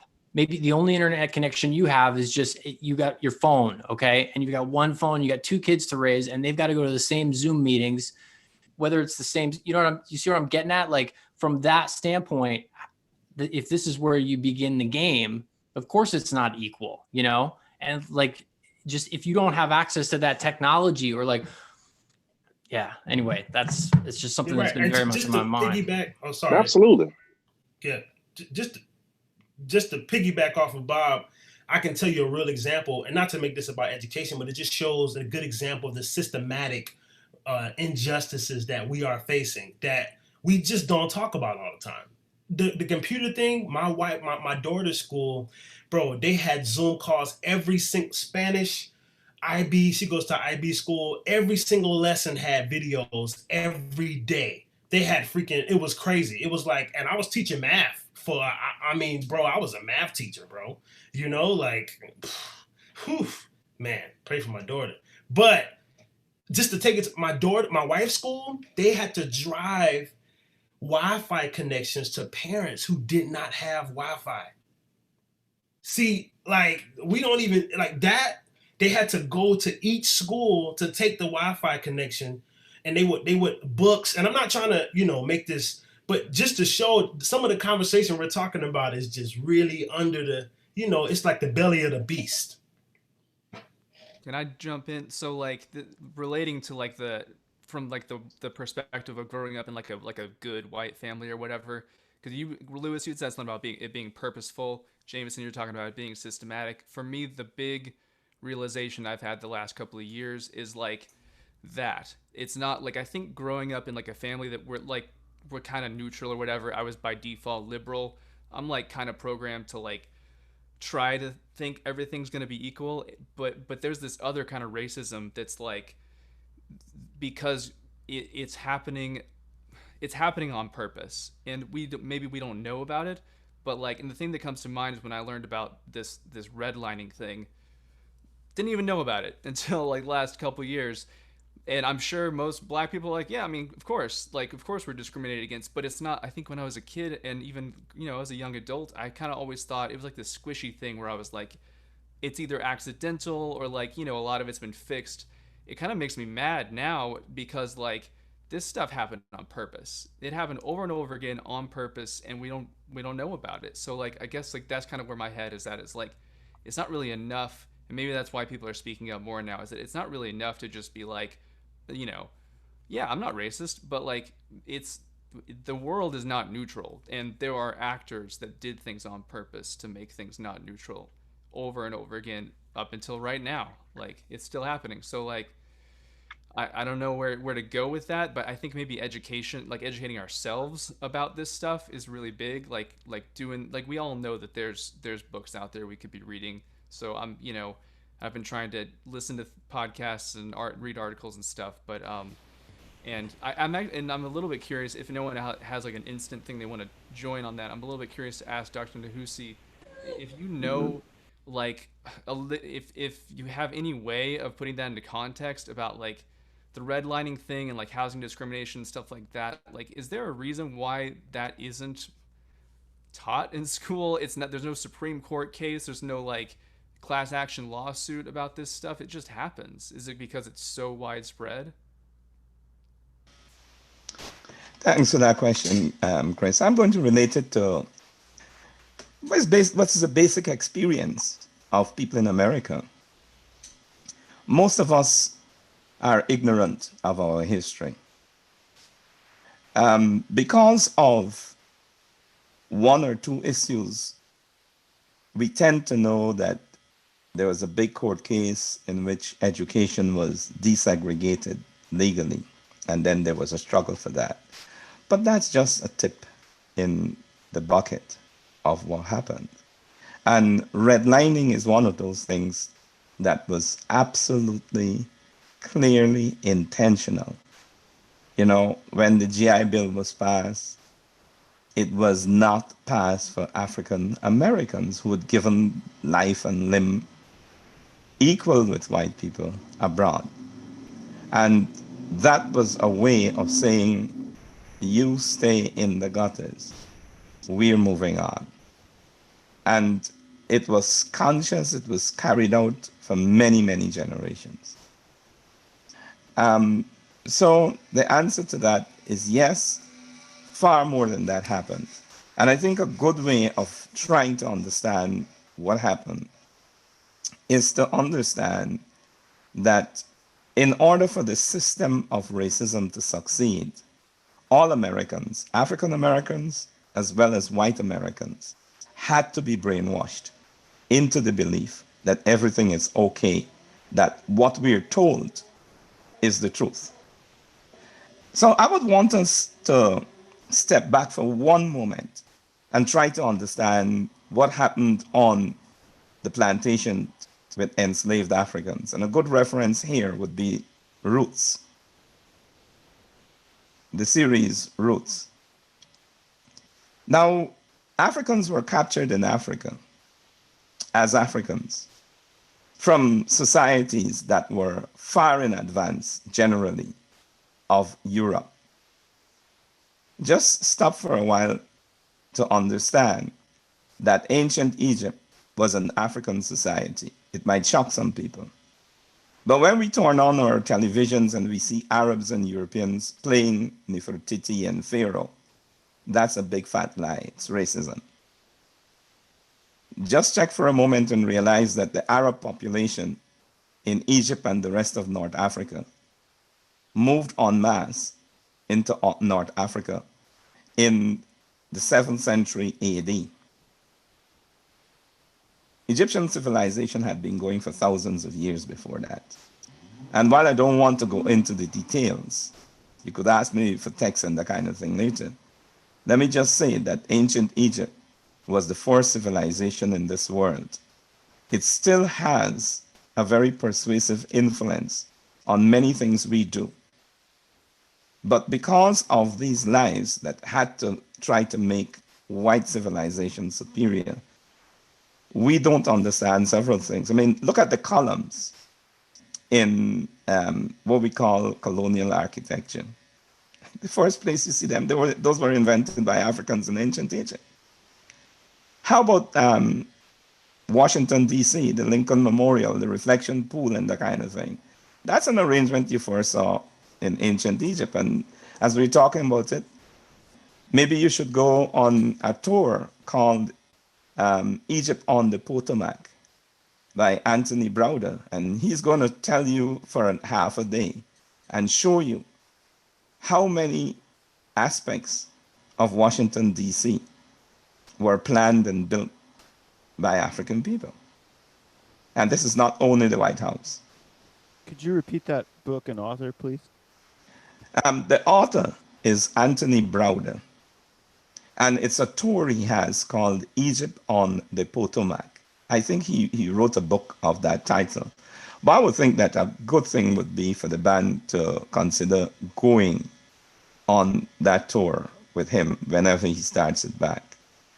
You know, he also wrote a text called Nile Valley Contributions to Civilization. And that talks a lot about, you know, things we take for granted because we're told we don't associate them with Africa because we're told that these are European things, you know. So I just wanted to say that's part of the background here. But what happened on the plantations? African people were captured in Africa, kidnapped, terrorized, brought to America and other parts of the so-called New World, which was not a New World. And enslavers faced a problem. How could you get African people to accept their lot as enslaved people? That's where the assassination of African cultural identity happened. That's where the mass psychological terrorism on a daily basis happened. Let's be a bit more accurate and throw in the regular rapes of women, men, and children on those plantations. And that's just for beginnings. So African people grew up with all of these. Hey, by the way, what's the result of feeding African people a diet that's high in sugar and carbohydrates in a context of prolonged 24/7 stress, where your families were broken up? You could be sold at any moment and nobody will know where you're sold to. I mean, we've got to be real. And the consequences of all of this still lives among African American people today. That's why, for example, hypertension, diabetes, heart diseases, and so on are far higher among our population than anybody else. And this is just the introduction to it. So we live with these things. And part of what I am willing to say is, you know, it's good, as Nate said, for us to be bent on not having revenge, just having equality or equity, which is, to my mind, a better word. But you must also have reparations, and we need to start talking about reparations as a way of repairing the situation among African American people, and as well as among white people too, because many white people have been miseducated. And reparations is not just white people giving money to African Americans. We've got to get out of that minimalist and incomplete and misleading notion of reparations. African people do not know enough about ourselves, our history. I mean, we keep talking black, for example. We say that we're black people. I see it on the news and so on. That's part of the problem. Because we cannot or we do not define ourselves accurately. Many of us have been made ashamed to call ourselves Africans. Most of us don't know enough to claim that title of being African. We don't even know what it is. So all these are issues, I think, we've got to address. And a level playing field will not come about by just saying, okay, you're equal now. That's not it. It's just a beginning. There's so many things. I mean, how about inventions that African American people did? And we don't know about it. We take them for granted. Here's a question for everybody. Why is it that all of us, including the most avid racists, must salute the flag of Africa on a daily basis? It's a riddle. And I'm pointing straight to the traffic lights, which were invented by an African American. And those red, gold, and green, those are the flags, the colors of Africa and Rasta people and so on. You know, I mean, the underground train, you know, and there's so many escalator. I mean, we could talk for, and here's Hidden Colors is a set of DVDs that you could use to educate yourself about some of this, not all of it. So there's a lot for us to talk about. How about Black Wall Street? An African American town. And you can find this on the internet. It was viciously attacked by white people and burned to the ground. Many African Americans were murdered. And the sad thing about this is it is not the only instance of that kind of thing in the history of this nation. So I think it's important for us to begin to appreciate that the system of discrimination against African American people has been with us from the very foundation of this nation. It has taken many, many forms. It is found in every single institution that you could think about. And that when we contemplate it, we must understand that we are dealing with a very, very deeply entrenched system. Last point on this. Why is it that many African American police officers tend to display the same aggressiveness towards African American people as white police officers? It points towards the way in which we've all been socialized into certain beliefs and behaviors. And it also speaks about an institutional culture within the police force. I hope I've provoked you enough, so I'm going to shut my mouth here and allow discussions to continue. Of course, I'm still open to questions. Can I say something? Can you hear me? Okay. So the thing that I keep having on my mind is where is the best, and this is kind of a question for everybody who might have an opinion or an idea. Where is some of the best places that we could be putting our energy? Because this is, like you say, this is centuries of oppression and inequality. And I don't know. And I also feel like talking like this, the fear that I have is that it becomes an echo chamber, because we all feel a lot of these things. And of course, I'm sure everybody's learning things. I know I am. But how do we reach the people that,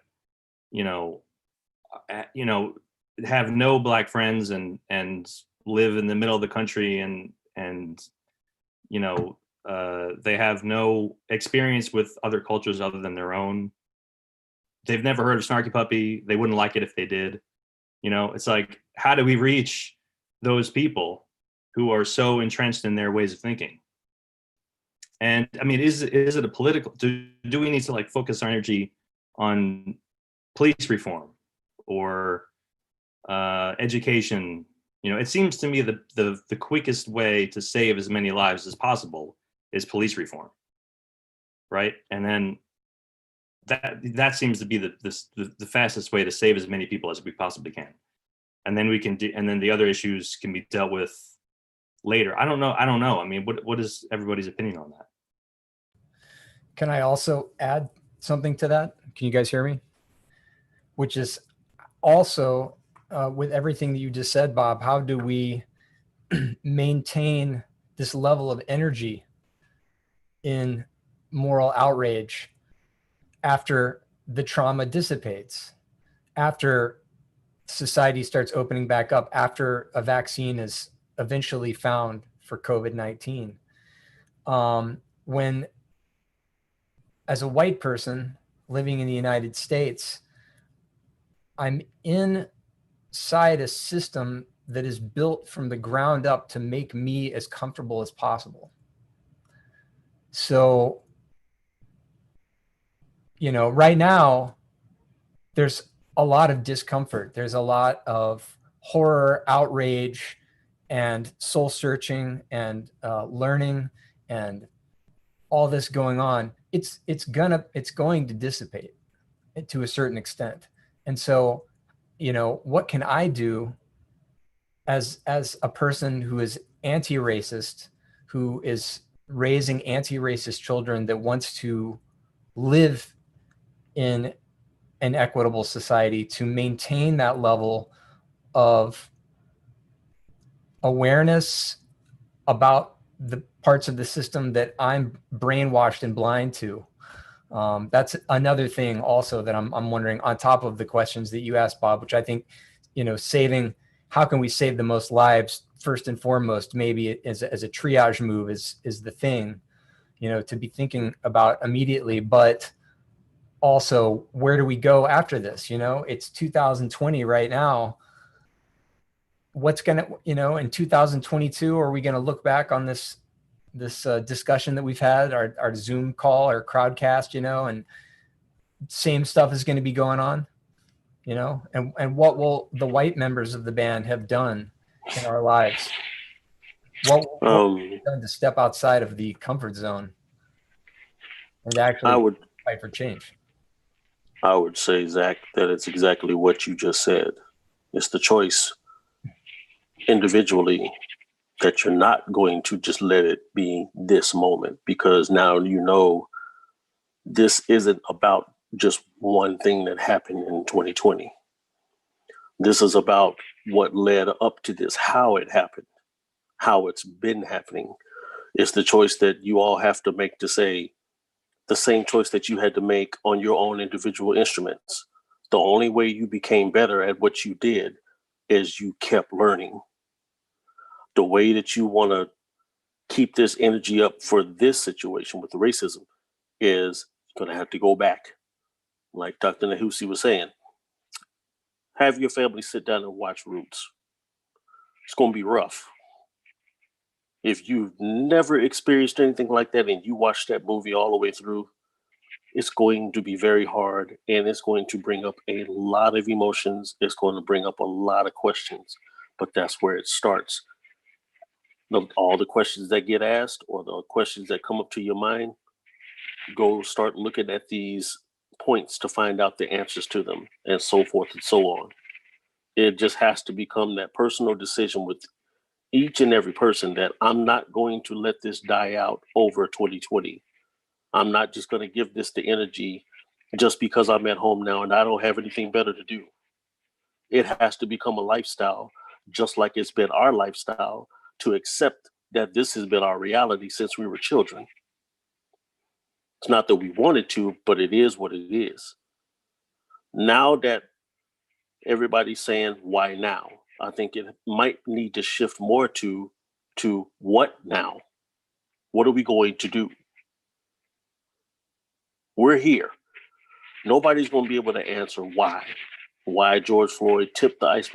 Nobody's going to be able to answer that. Nobody knows. So I think it might be best for everybody to shift that energy to, okay, we're here now. So what are we going to do? What now? What's the next thing? And then what is it going to be after that, and after that, and after that? Because if there's some kind of an expiration mentally that I'm just going to deal with this right now, and 3 months from now you go back to life as normal, then you basically just, decided, I'm not going to deal with that. I'm not going to accept that happened. I gave it 3 months of my time, and now I got to go back to my reality. That's not going to help anything. It's going to be a hard decision to make for you to dive into this and say, I'm in this until I see change myself. I think it's just going to have to be a very strategized decision with every member in your family, even with your parents, having those conversations with them. Have they ever watched a movie like that? Have they? It's just like Dr. Nehusi said, the amount of layers involved is just mind-boggling. So the only way that this is going to stay with that energy is if everybody decides to keep that energy. No amount of conversations with a Black person or a white person is has to be individual. Are you going to make it a personal thing for yourself to say, I'm still not seeing a change, therefore I'm still going to keep pushing to do what I need to do individually? The more people make that individual decision, it won't always have to be a big ramp up. It won't always have to be wait for something tragic to happen to go, oh, there it is again. We might need to do it. We might need to say something. That's been happening. It's the same. It's the same response to why everybody freaked out over, well, not everybody, but more so white America when they freaked out when Kaepernick took a knee. It always, and it still hasn't been asked, what made him do that? Not why did he do that? Why did he take a knee? That's just so disrespectful. It was never asked of him, and it still hasn't been asked that question of what would make him do that? They never asked. All it was just a response and a reaction. And that's why we still haven't gotten over that, because nobody's really dealt with the what led him to do that. It's the same thing that what led to this conversation now with George Floyd is the what. What has been happening that's been ignored? What you have to deal with that. The more individual people decide to want to really deal with that and not just react to it emotionally, but really want to dig in and really get to it, then I think that's gonna, see some change at that point. But it's just like Dr. Lehr said also, you're gonna have to open up your mind really, really wide to deal with everything that's really going on that led up to this, to this moment, as everybody's, the world is treating it as a moment. But this has been happening for a very, very, very long time. Yeah. Sorry. Just to reiterate, I guess, JT's, I think we have to be comfortable with being uncomfortable. That's it from now on. We have to keep pushing yourself to do the work, to really read, question, have these conversations ongoing, at every chance you can. I do it all the time, and some people are like, enough, but I find it's, I don't know, I can't see another way around it. You have to keep having these conversations, reading, listening to as much as you can from other perspectives, learning, and keep practicing, keep pushing. I don't really see any way around it. And then by doing so, then you get down to, okay, how are we going to restructure, rebuild the prison system, the criminal justice system, education? Sure, we got to do everything, but we have to do the personal work. We have to never give up. We have to always be uncomfortable. I don't know how else to put it. Can I ask a broad? Good. Sorry. Oh shit! Mike. Everybody's jumping in now. Get in there, Justin. Yeah, Justin, you've been quiet. Go ahead, buddy. I was just gonna say I totally agree with the uncomfortable conversations need to be had, but I think just to piggyback off Sean saying playing fields, white people are on different playing fields, and we have to recognize that spectrum. So I don't think you can have the same conversation with the same people. You can't have a sophomore level in high school conversation with the second grade understanding. So although the conversations are probably going to be awkward, I think in order to reach people's hearts and minds, which is like the long-term goal, I think, although we want to make a long-term goal as short as possible, obviously, because, white people have been patient long enough for equality. And we need to know how to reach people on different levels and have that conversation in different ways, in diverse ways, I think. And I also think, go ahead, Justin. I'm sorry, go ahead. Just a quick note, the PSA for everybody. What's been cool is having conversations with people throughout the week and trying to bring some light and shed some light to the Black experience. I know for me, my difference for everyone is that I'm in Canada. I'm Canadian.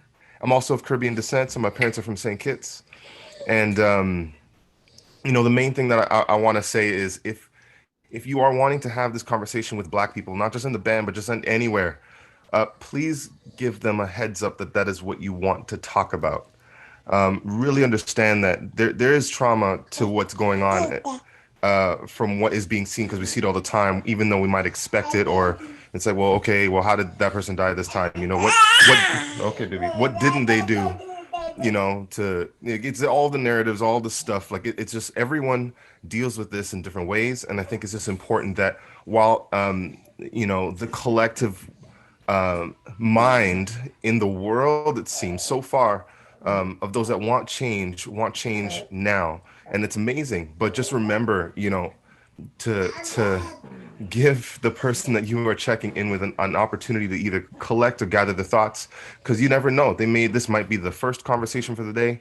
It might be the 15th for that day, you know. And it's really heavy to be talking about you know, items, trying to maybe explain the experience continuously. And I'm not saying that it's not something that we, you know, like we don't want to talk about it, but I'm only going to speak for myself in that, saying that it would be great if there was just a heads up. So for those that are watching and then listening, and you do have that Black friend that you want to call or text, just please give them a heads up and at least be open to them just saying, you know what, I can't talk about this. You know, I even think if I could just, again, I know JT, you're gonna jump in, but like there's a huge mental health thing that I think is not getting covered as well with all of this.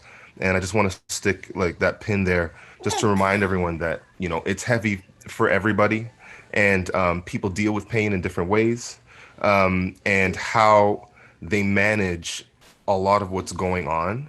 You might not see it because again, you know, we've in some cases have had the opportunity to play music to really soothe that pain and have that outlet. But I just really wanted to put that note out there as a PSA, just to remind everyone, give those that you are checking in on or curious about what you're wanting to delve into an opportunity to collect themselves so they can be their best self for the conversation.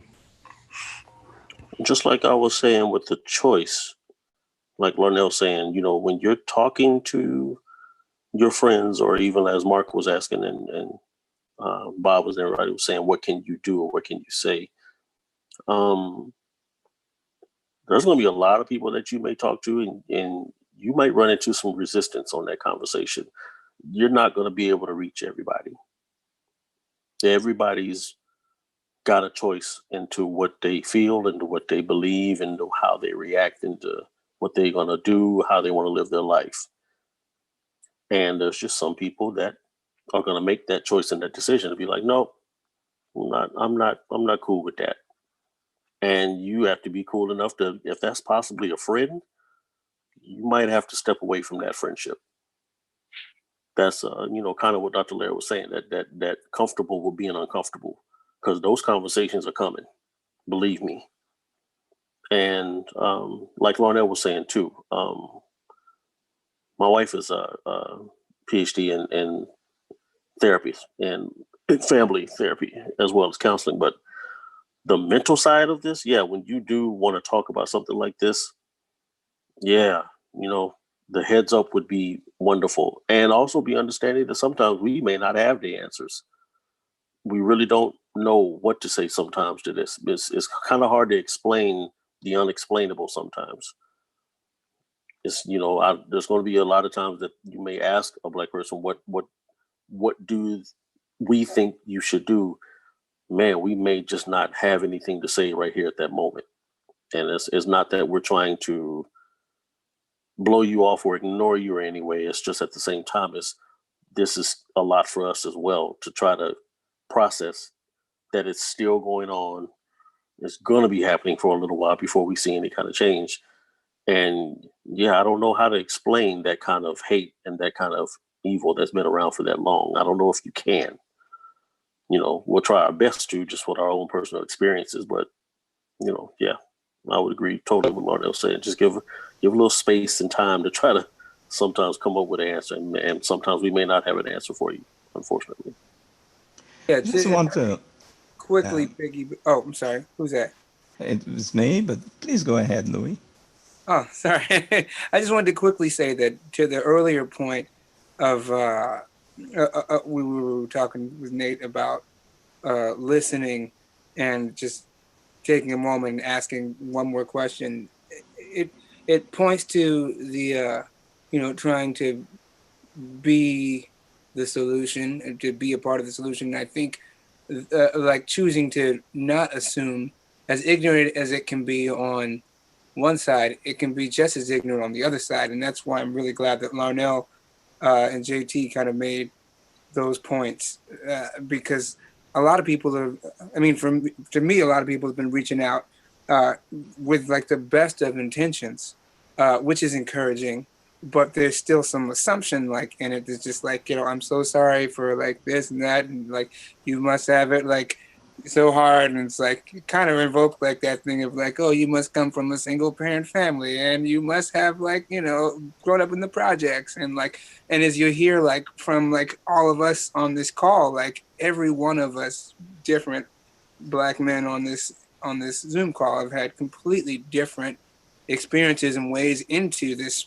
monumental issue. So I would just to piggyback on that, I would just say like, let's bring that same commitment to not assume into those conversations.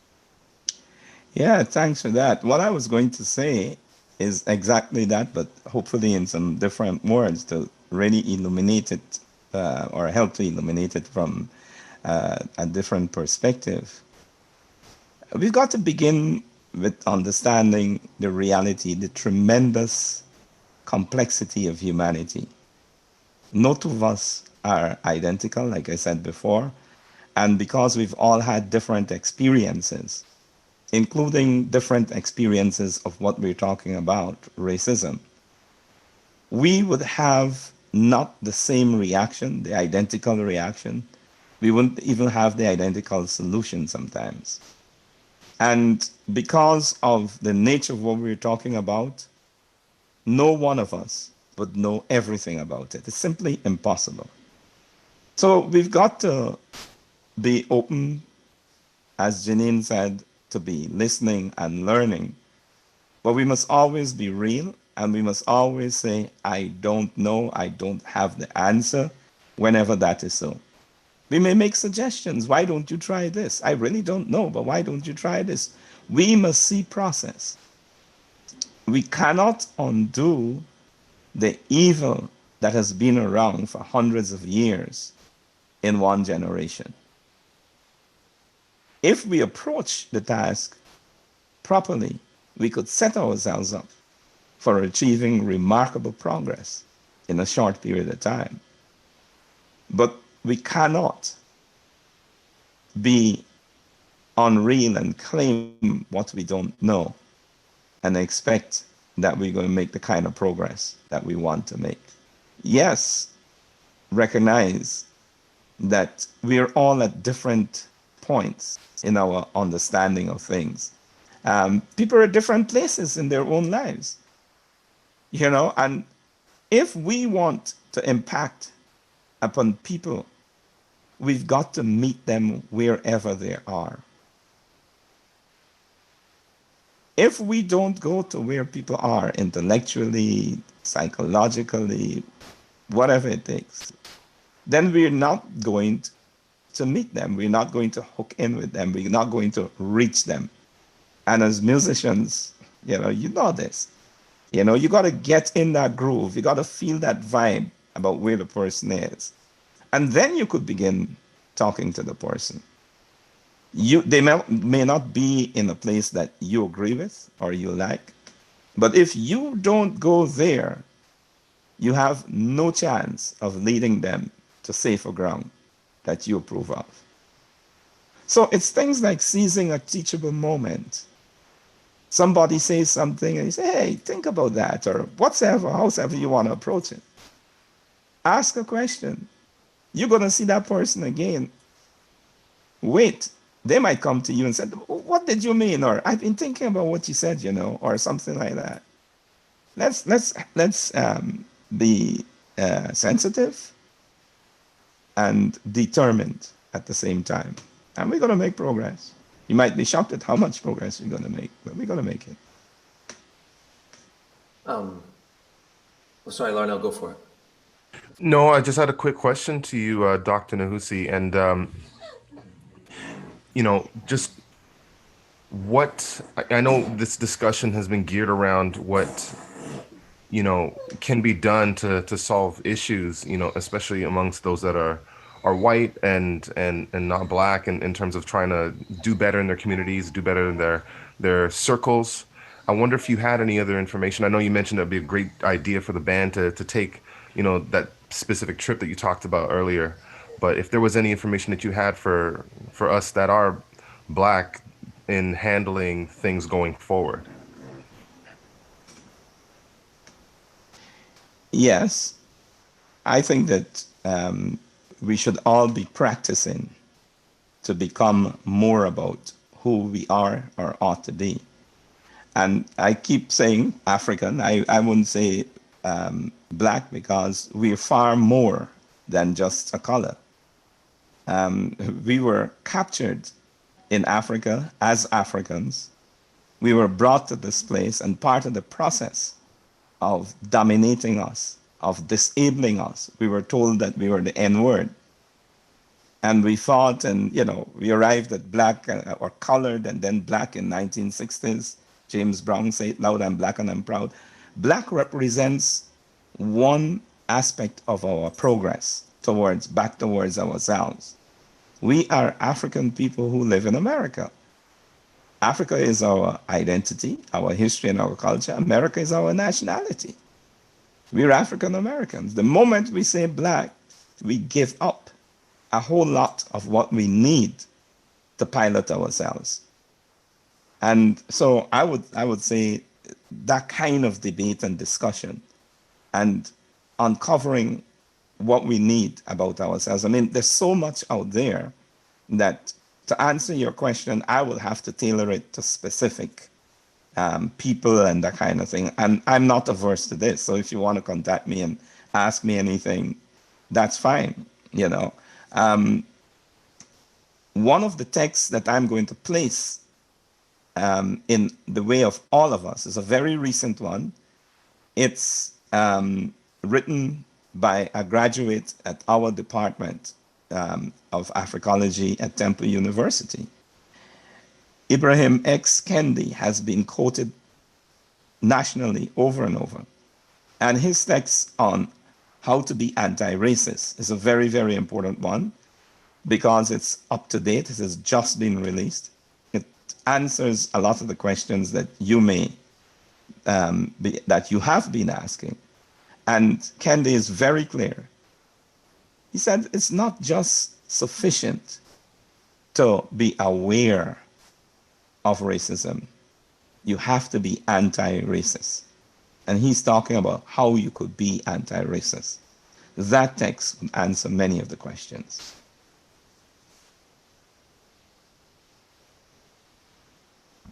Awesome. Sorry, I just have a quick question for Dr. Nehusi. You mentioned reparations earlier, and speaking of lower levels of understanding, I would consider my level of understanding reparations on a complex level very low. So if there's any recommended reading you have for that, I'd definitely be all ears.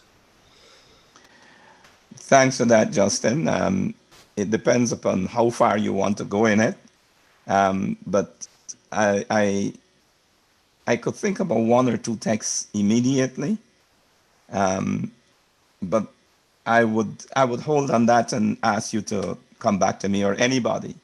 There are a couple of papers that I have written on it.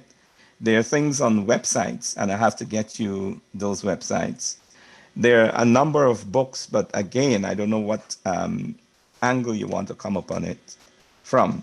But let me just insist that tremendous harm has been done to African people throughout the world. And reparations is the process or processes of repairing. So it involves mental, it involves history, it involves anything we could think about. And making African people whole again is a tremendous job. And that's what reparations is all about. It's also about identifying wrongdoers in our society. Some of us will be shocked to know that some people who we think of as being very, very decent, and maybe very decent, have their roots in the inhumanity of enslavement. There are many institutions like that. And we tend not to know that kind of history. So reparations is about repairing all of this, taking back the history, having very clear understanding of what happened, when it happened, why it happened, how people have been damaged, and how we could begin to repair. And let's be clear, it's impossible to repair all of the damage that has been done to African people. I mean, how do you repair the constant rapes on the plantations? What are you going to do? Put a monetary value in that? Well, how do you value that monetary? And so we need to begin to have conversations, difficult ones sometimes, about what happened as a part of understanding what happened. Of course, some people are going to get upset, some people are going to get angry and so on. You're not going to have a standard response from every single person. But America must be determined to confront its past in these ways, because if we do not confront the past, the future will always be laden with possibilities of what happened to Floyd George and so many others, because it has been many, many, many others. Think about the lynchings. Think about the song Strange Fruit. That didn't come out of nowhere. So we've got to confront our past in these ways. And that's a big part of the process, the beginning of the process of healing and repairing our people. I don't necessarily have a question. I just wanted to say that we've brought up a lot of points about trying to have these conversations with loved ones and friends, family, whoever. I think there are strategic ways in which to have these conversations. And I'm not really well informed on some literature to offer you, but I've read briefly about people writing about ways to actually have these conversations and just start them in a way that's not abrasive or may not set someone off. Just strategic ways to have difficult conversations. I know I'm going to be reading them because my personality has me in a situation a lot of times that isn't very, no, you listen to me. So I feel like I need to be more strategic on how I bring these things up to certain people. I just thought I would state that, and we should all look into ways to start those conversations. Absolutely. And actually, Jamie, well, I guess I should just say that when this is all over, in addition to the link of resources that Dr. Lehr has provided us with, we'll also mention the various kind of books or these things that have come up. And Jay, there's a really incredible online essay about kind of this kind of like art of difficult conversations that we'll also include. It's really cool. Henry Hay, piano player from New York, sent it to me, and it's super illuminating. Before we wrap, I want to ask Dr. Lehr something. Obviously the action point thing is a huge thing. Everybody, JT said, not why now, but what now. The quick, there's some very quick things that everybody can do right now. You can register to vote. You can do research on your local candidates as well as federal candidates and see if they're representing the values that you espouse. and put your vote where your principles are. Obviously, I mean, these are, you can make a donation to an organization that fights for equity. There's no shortage of information on that, although we also have links for some that we've checked out. There are all these other kinds of things, and but there's when Dr. Nehusi was talking about the narrative, about basically, talking about Black Wall Street, talking about the stoplight, all of these things, and basically we're talking about narratives, and that we all follow storylines, and if the story that we're taught, as white people, is that Black people are this, then we're going to unknowingly continue to write that story. So I think that although these short action points are essential and super useful, I also believe that the longer term work of the unwriting of those stories and making ourselves aware of Black achievements in this country and beyond this country and all of that stuff, although it seems like, if we're being impatient, we want to just make the progress now, although it seems slow, I think we can think about it in the way that we think about people who are very successful or people who are very unsuccessful. Maybe you have a friend that just can't get things right, and you can look at all the different instances in which they've failed, or conversely, someone who's always having success and great things are coming to them, and that's rooted in their essence, in who they are, that it's their story. They've written their story and they're following their storyline, of like a person who has whatever, like a serious anger problem or something, and is always like kind of messing things up through anger. It's because they have that storyline through them and they're enacting it. And so if we create storylines that are positive in ourselves, if we start making ourselves more aware of all this stuff, I feel like, that list of things that has to be changed becomes less overwhelming. It's not just police reform and replacing the president and blah. It's like it becomes kind of a natural outgrowth of the thing that we are, which is a person that's aware of the stuff that is going on. And so I think diving into all these resources that Dr. Lehr has provided us with is great, because it starts to rewrite that story within us. I believe when we start to read and watch and hear about all of these things that have not been taught in our history classes. Nowhere did I read in history, then slavery ended, but basically the effects of slavery are still in place systematically. That was not in any of my history books. I read Emancipation Proclamation, Reconstruction, cool, and Reconstruction, like that was a success or something. You know what I mean? Like, so I think getting educated on is important. And so the thing that Dr. Lehr, I wanted to ask you is about the two things that I think that you brought,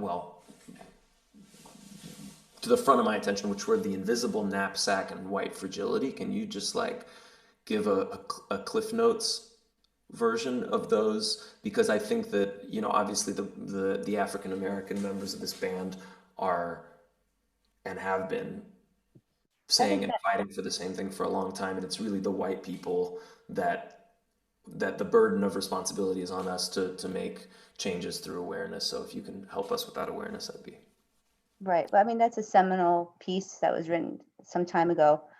And it basically states at that point when the writer wrote it that she just realized about white privilege, I guess, just really breaking it down what white privilege is. And just, it was sort of groundbreaking piece of writing at the time when it first came out. And it's been something that people now still refer to. And it's something I think that everyone should read, just to realize the privileges as a white person that you have, that you take for granted. And I think it's just sort of the door opening to what white privilege is, I think, for most people.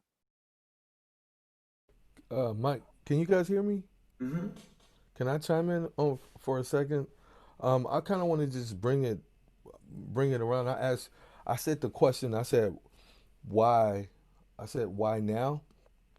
but I kind of wanted to, now that I got a chance to hear, you know, a lot of people chime in on it. But I think the main reason why I asked that is because, you know, like a lot of people are jumping on the fight, man, and I really feel like a lot of people are finding out about our culture. And when I say our culture, I don't mean the well, thanks to Doctor, I'm gonna start saying the African American culture. Um, but to his point, this is something we've been taught to call ourselves black, first of all, which from kids. So that right there within itself just made me think about like the systematic teachings of what we were supposed to call ourselves. And I think about my sisters, they were always told that they had to dress up and because they had to be presentable, because they look different, which translated to ugly, you know? So, but I wanted to go to the point. I mean, the reason why I'm asking that because everybody's jumping on the fight, and my brother Nate, you know, he's jumped on the fight and he's getting attacked, and it's kind of weird.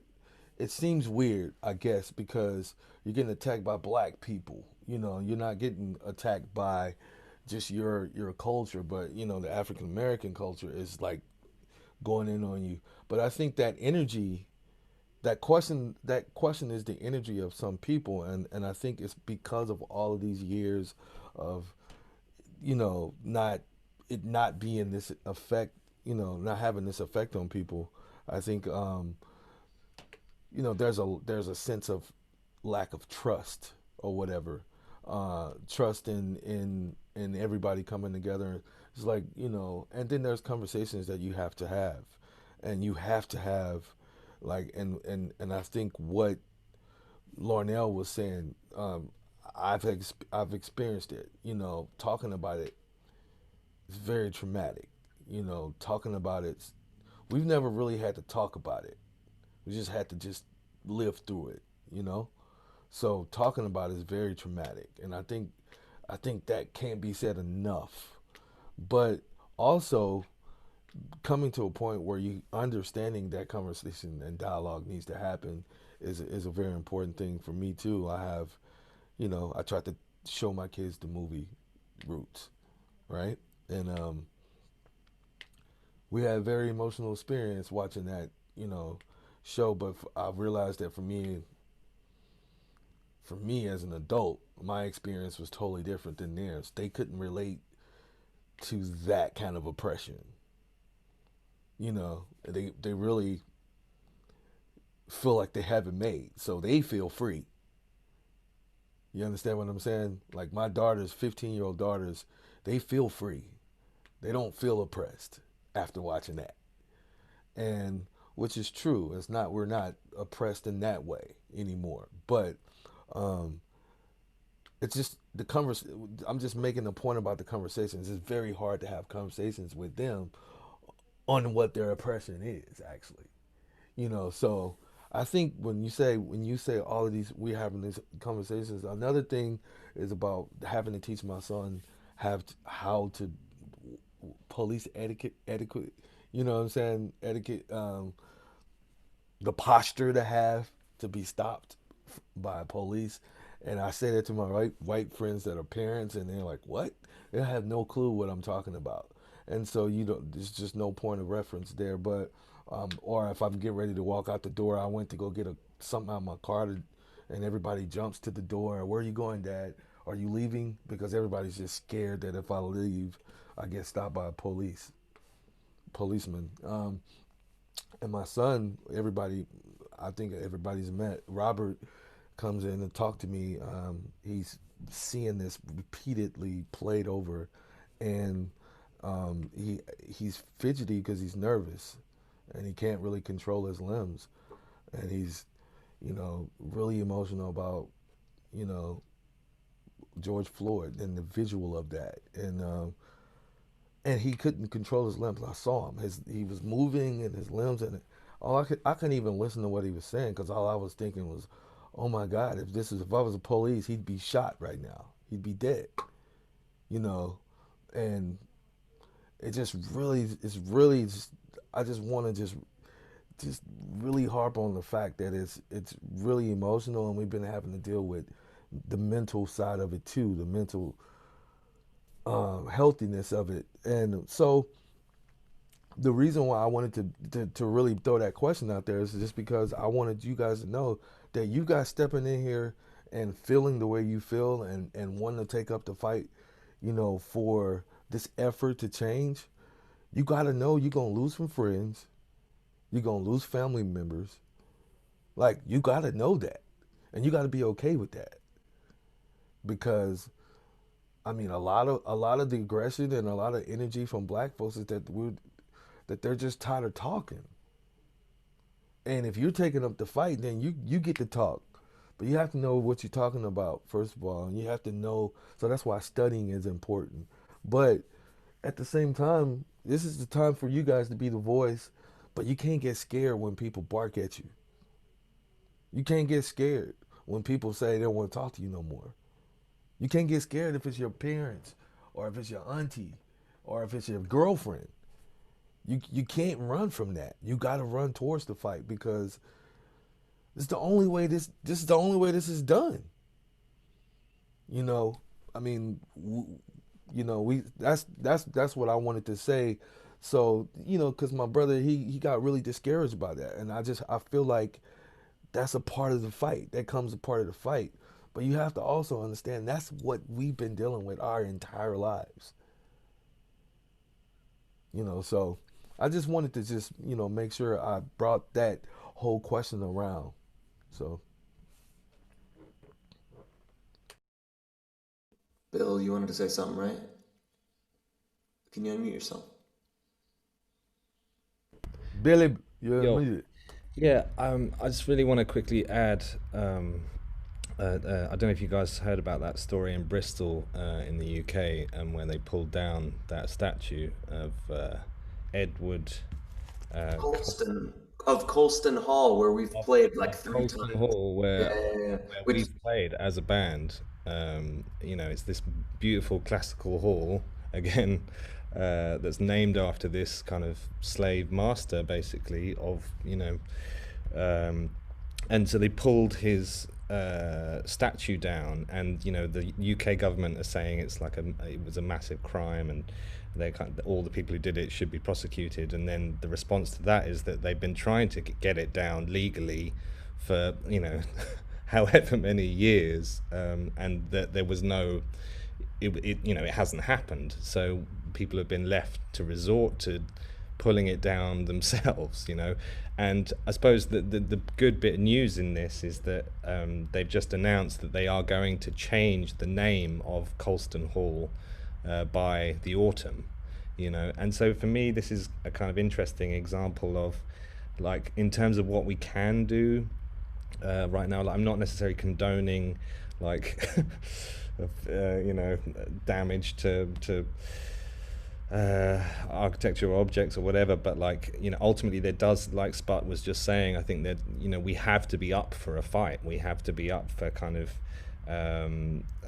you know, really putting ourselves on the line to actually change things, and I think JT nailed it as well in terms of, you know, hammering home the significance of that this is obviously, you know, the long game, and it's great that we're talking about it now, but, you know, how can we maintain that level of kind of intensity, I think is a big question for me, and something I'm going to think of. But, like, you know, it just goes to show if people do come together and actually pull down this statue, then things can change, you know. And now there's a debate as to whether, because they threw it in the river, but now people are saying they should have put it in the museum so that we can learn about it, you know. So there's a fine line of, like, how much to just take this thing and chuck it out of the way. But, like, yeah, you know, from speaking from the UK's point of view, like, I feel really inspired right now. I do feel like there has been a fundamental shift in the perception of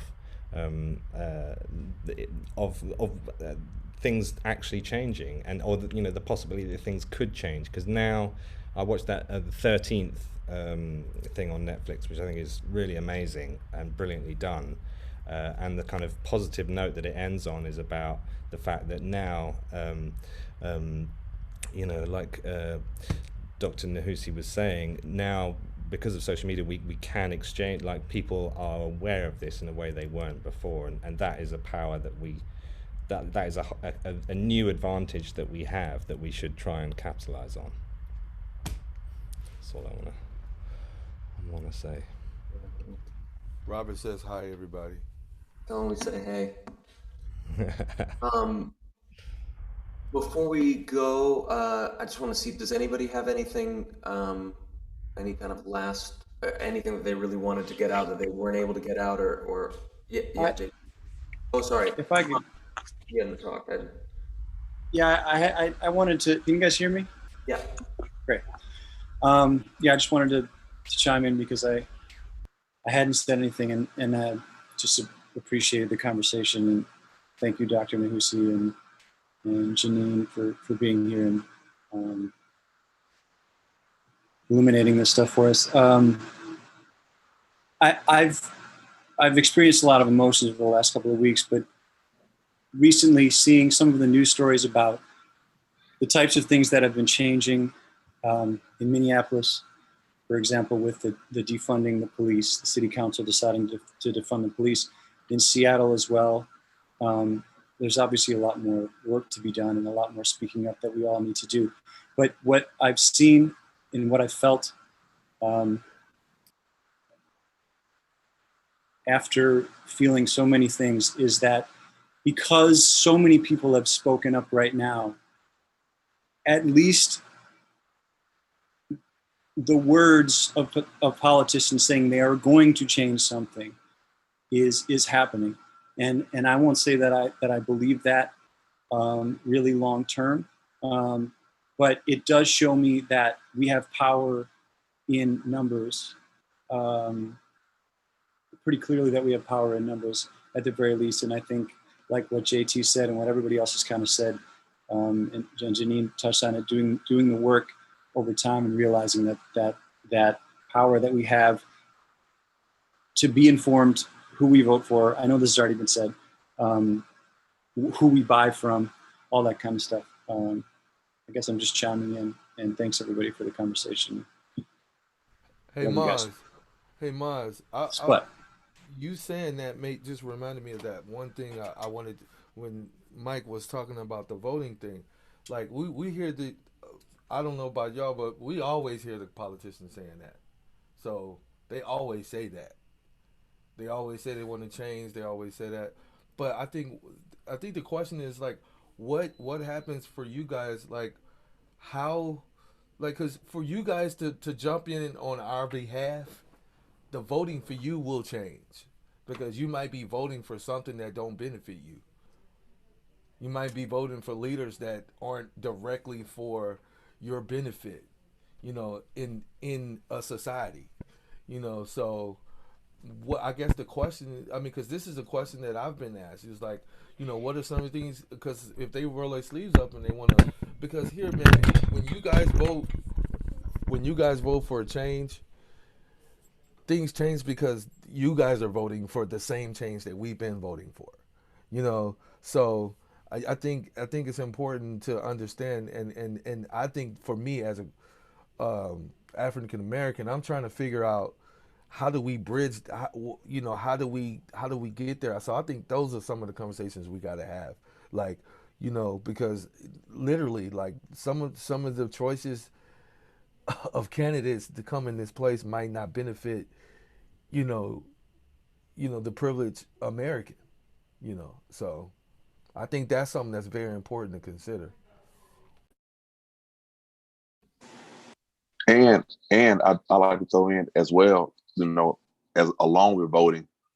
Of course, I've always said your real politics are local. So, you know, I told somebody the other day, you know, especially as African Americans, we spend so much time concentrating on putting the African American in the White House that forgot that our own house is on fire or the house next door to us is on fire. You know, and what that means is that we spend so much time on national things, we forget about the things that are around the corner. And when you have these politicians who come to you, because politicians always go on a tour, if you will, around the city, and they will say, you know, vote for me, I'll set you free, you know, whatever. But I think that there also comes a point of the responsibility of the constituents to hold those politicians accountable. So when you vote them in, every politician that you vote in is accessible. And I think that's something that we don't really understand. But every politician is accessible by phone, by email, by letter, whatever, and so it's a matter of when you find that politician that's willing to make that change, if they can say they can make that change and you don't hold them accountable, then you're just as guilty as they are. And I think that as we become older in our statute, it's definitely important to know what the rules are, know what we're fighting against, know what we're fighting for, know who we're fighting with, because of course things can change even when Ms. Lehr was talking about transforming the prison structure. And you're talking about a structure where Blacks are incarcerated at a higher rate than whites. Was it like what, 3 to 1 or something like that? It's a really, really high number. So so now you start talking about prison reform. Well, which one of these politicians is going to really be in there to talk about prison reform, and not the one that's going to do the robocall, but the one that's going to actually get in there and do it. And are you going to hold them accountable? You talk about everybody talks about defunding the police, and I get it, and because that looks like so many different things, so many different ways, but at the end of the day, before you defund the police, defund the mayor that hires a city manager. Start defunding that office, and everything will start to change. But you can't do that if you don't hold structures accountable. The thing about systemic oppression and systemic racism and all these things, and even when we talk about voting, what you're really talking about when you're talking about changing, you're talking about uprooting the tree, not chopping it down. And so many times we spend so much time wanting to chop down the tree of systemic racism, of systemic oppression, rather than uproot the tree, because if the roots are still there, the tree will go back. So I think that, and I could be wrong, Dr. Lehr, I could be wrong, Dr. Nehusi, but this is just something that I think that is very important, especially talking about, changing, and you're talking about, voting and political structures and all these things that really make a difference. I think that number one, education is key. And one of the things that's very, very important in this whole matter, that's everything that's going on, it's not a matter of fear, it's a matter of education. And I think that now people are beginning to see, along with what's going on, they have the education to back it up, to know this is incorrect. This can't be right. And so education is sparking a lot of that change. But going forward with these politicians and with all these structural changes that you want to do, accountability comes into place. But accountability comes into place, again, from the house, from your house to the White House, and every house in between. Wall Street, Main Street, Elm Street. I think accountability really goes a long way in those processes. So, question maybe So for smart, Dr. dude. So Nehusi. smart. What is about the police unions, because people, this phrase defund the police, like Sean was saying, can mean a lot of different things. Sounds very scary to a lot of people. Sounds probably very scary to I'll say that sounds like, what are you talking about? You're talking about dismantle the police, have no police force at all. Isn't it true that like the police union is one of the biggest labor unions, certainly in our country? And so some of the protections that the labor unions, like basically the same way the teachers unions or any union can be a force for, well, they can be a force. So if the union is setting contracts that basically protect the people doing the labor, except in this case, the labor could involve deadly force. Like, I just feel like the police union thing doesn't come up much in the it hasn't come up yet in this conversation. And isn't that an issue? Yes, the police unions are definitely a big issue, both because they're unions and also because they're a particular kind of union, meaning a union with a particular kind of ideology for the most part. The police union has functioned as the protector, in some cases the guarantor, of errant police officers. And part of changing the culture, of uprooting the these structures to agree with Sean is that the nation has got to confront the question of the police unions. Now, there need not be one answer, but there must be an effective answer. And whatever happens, police unions must stop protecting errant police officers. Many Americans have been shocked by the notion of defunding the police or doing something drastic to the police unions. And that speaks to the way in which we have all been socialized into the false belief that the police is always right, for example. That's why many of us have been shocked by the evidence we see of police brutality. And when we contemplate the fact that the evidence, the few DVDs we've seen amount to a very small sample of what happens on a very regular basis, we're even more shocked by that realization.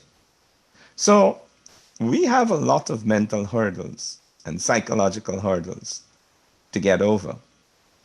But dealing effectively with the police unions is definitely one piece in the puzzle that confronts us. And let me just say this, that no single measure is going to solve this problem.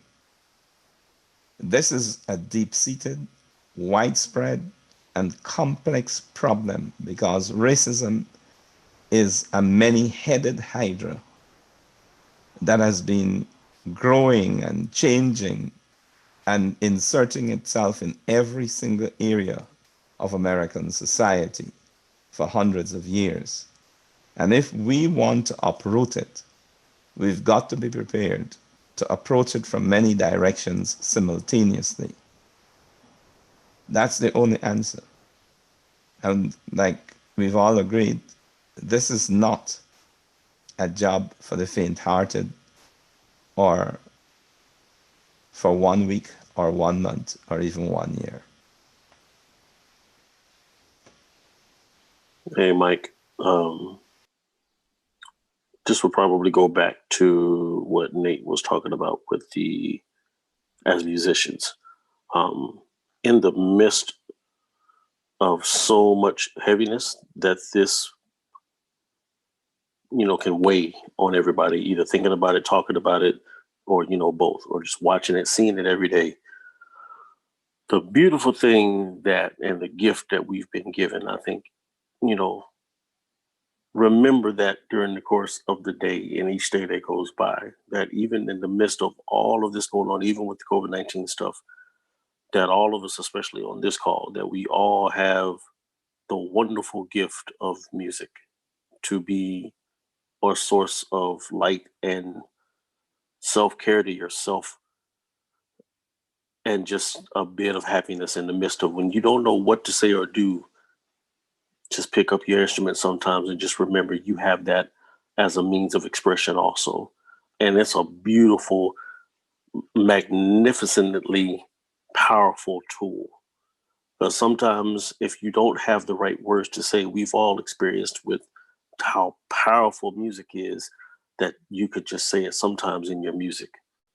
And the amount of people that reaches versus us trying to verbally say something sometimes is far greater than we can ever even imagine.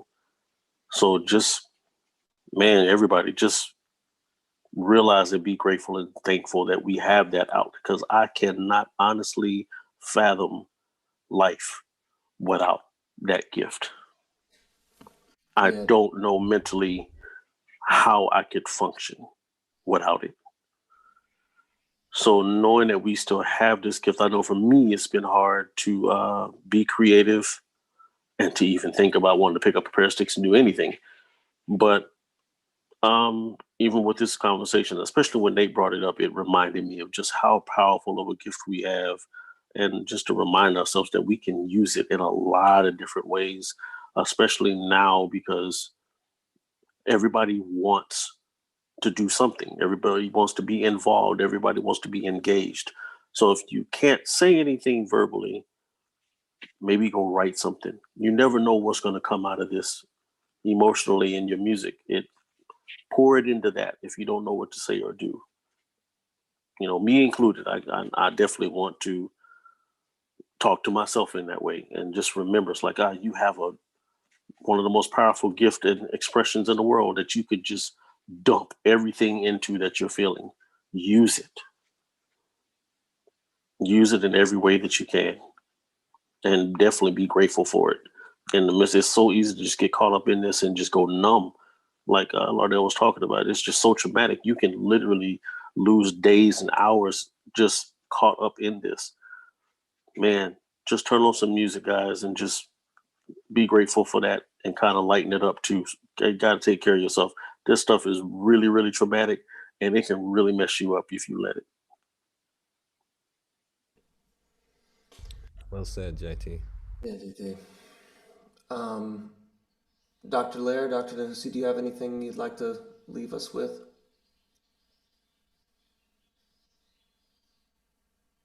What is Bobby doing? He's hanging out. As Dr. Lehr doesn't want to go before me this time, let me just say that it was really a pleasure being with you, learning with you.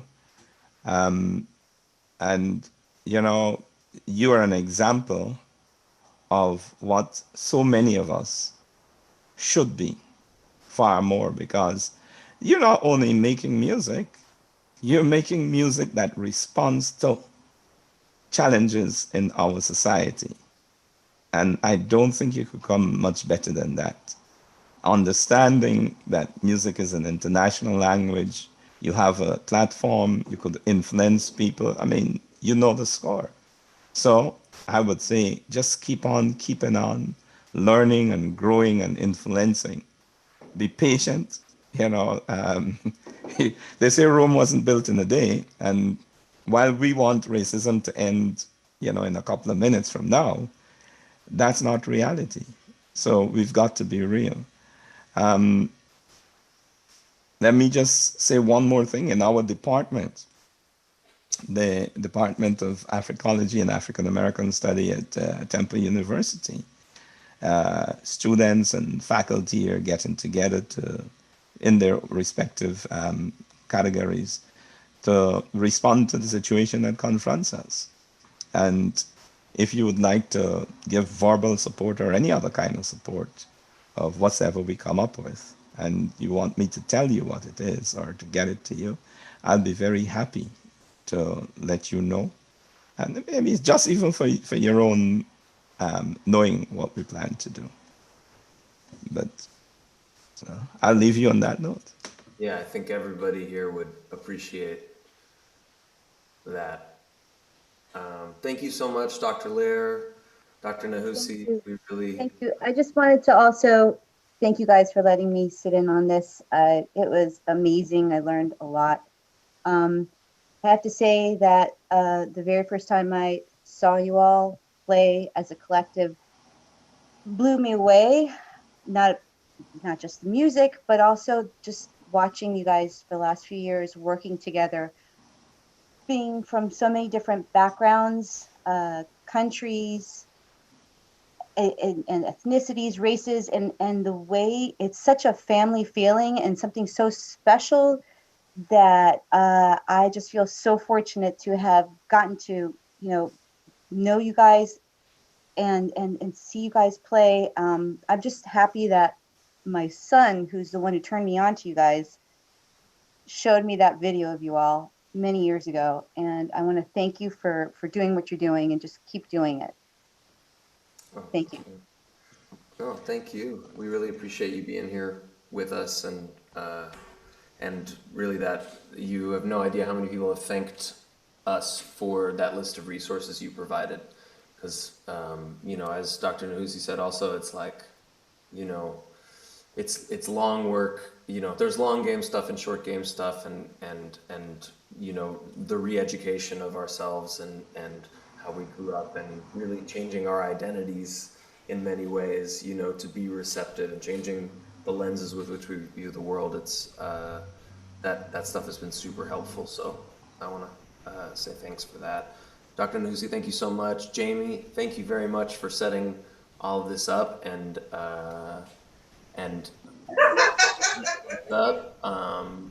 with Dr. Nehusi. Nice bobinga bass behind there. What did you say? Nice bobinga bass behind.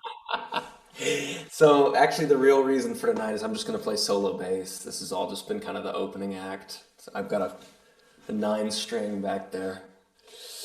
No, thank you thank you very much for, sorry, it's 5 in the morning here. Thank you very much for everybody who tuned in, both in the band in different time zones and outside of the band. I hope that everybody's been able to take something away from this. Like I said, Jamie will be providing all of these references that we've been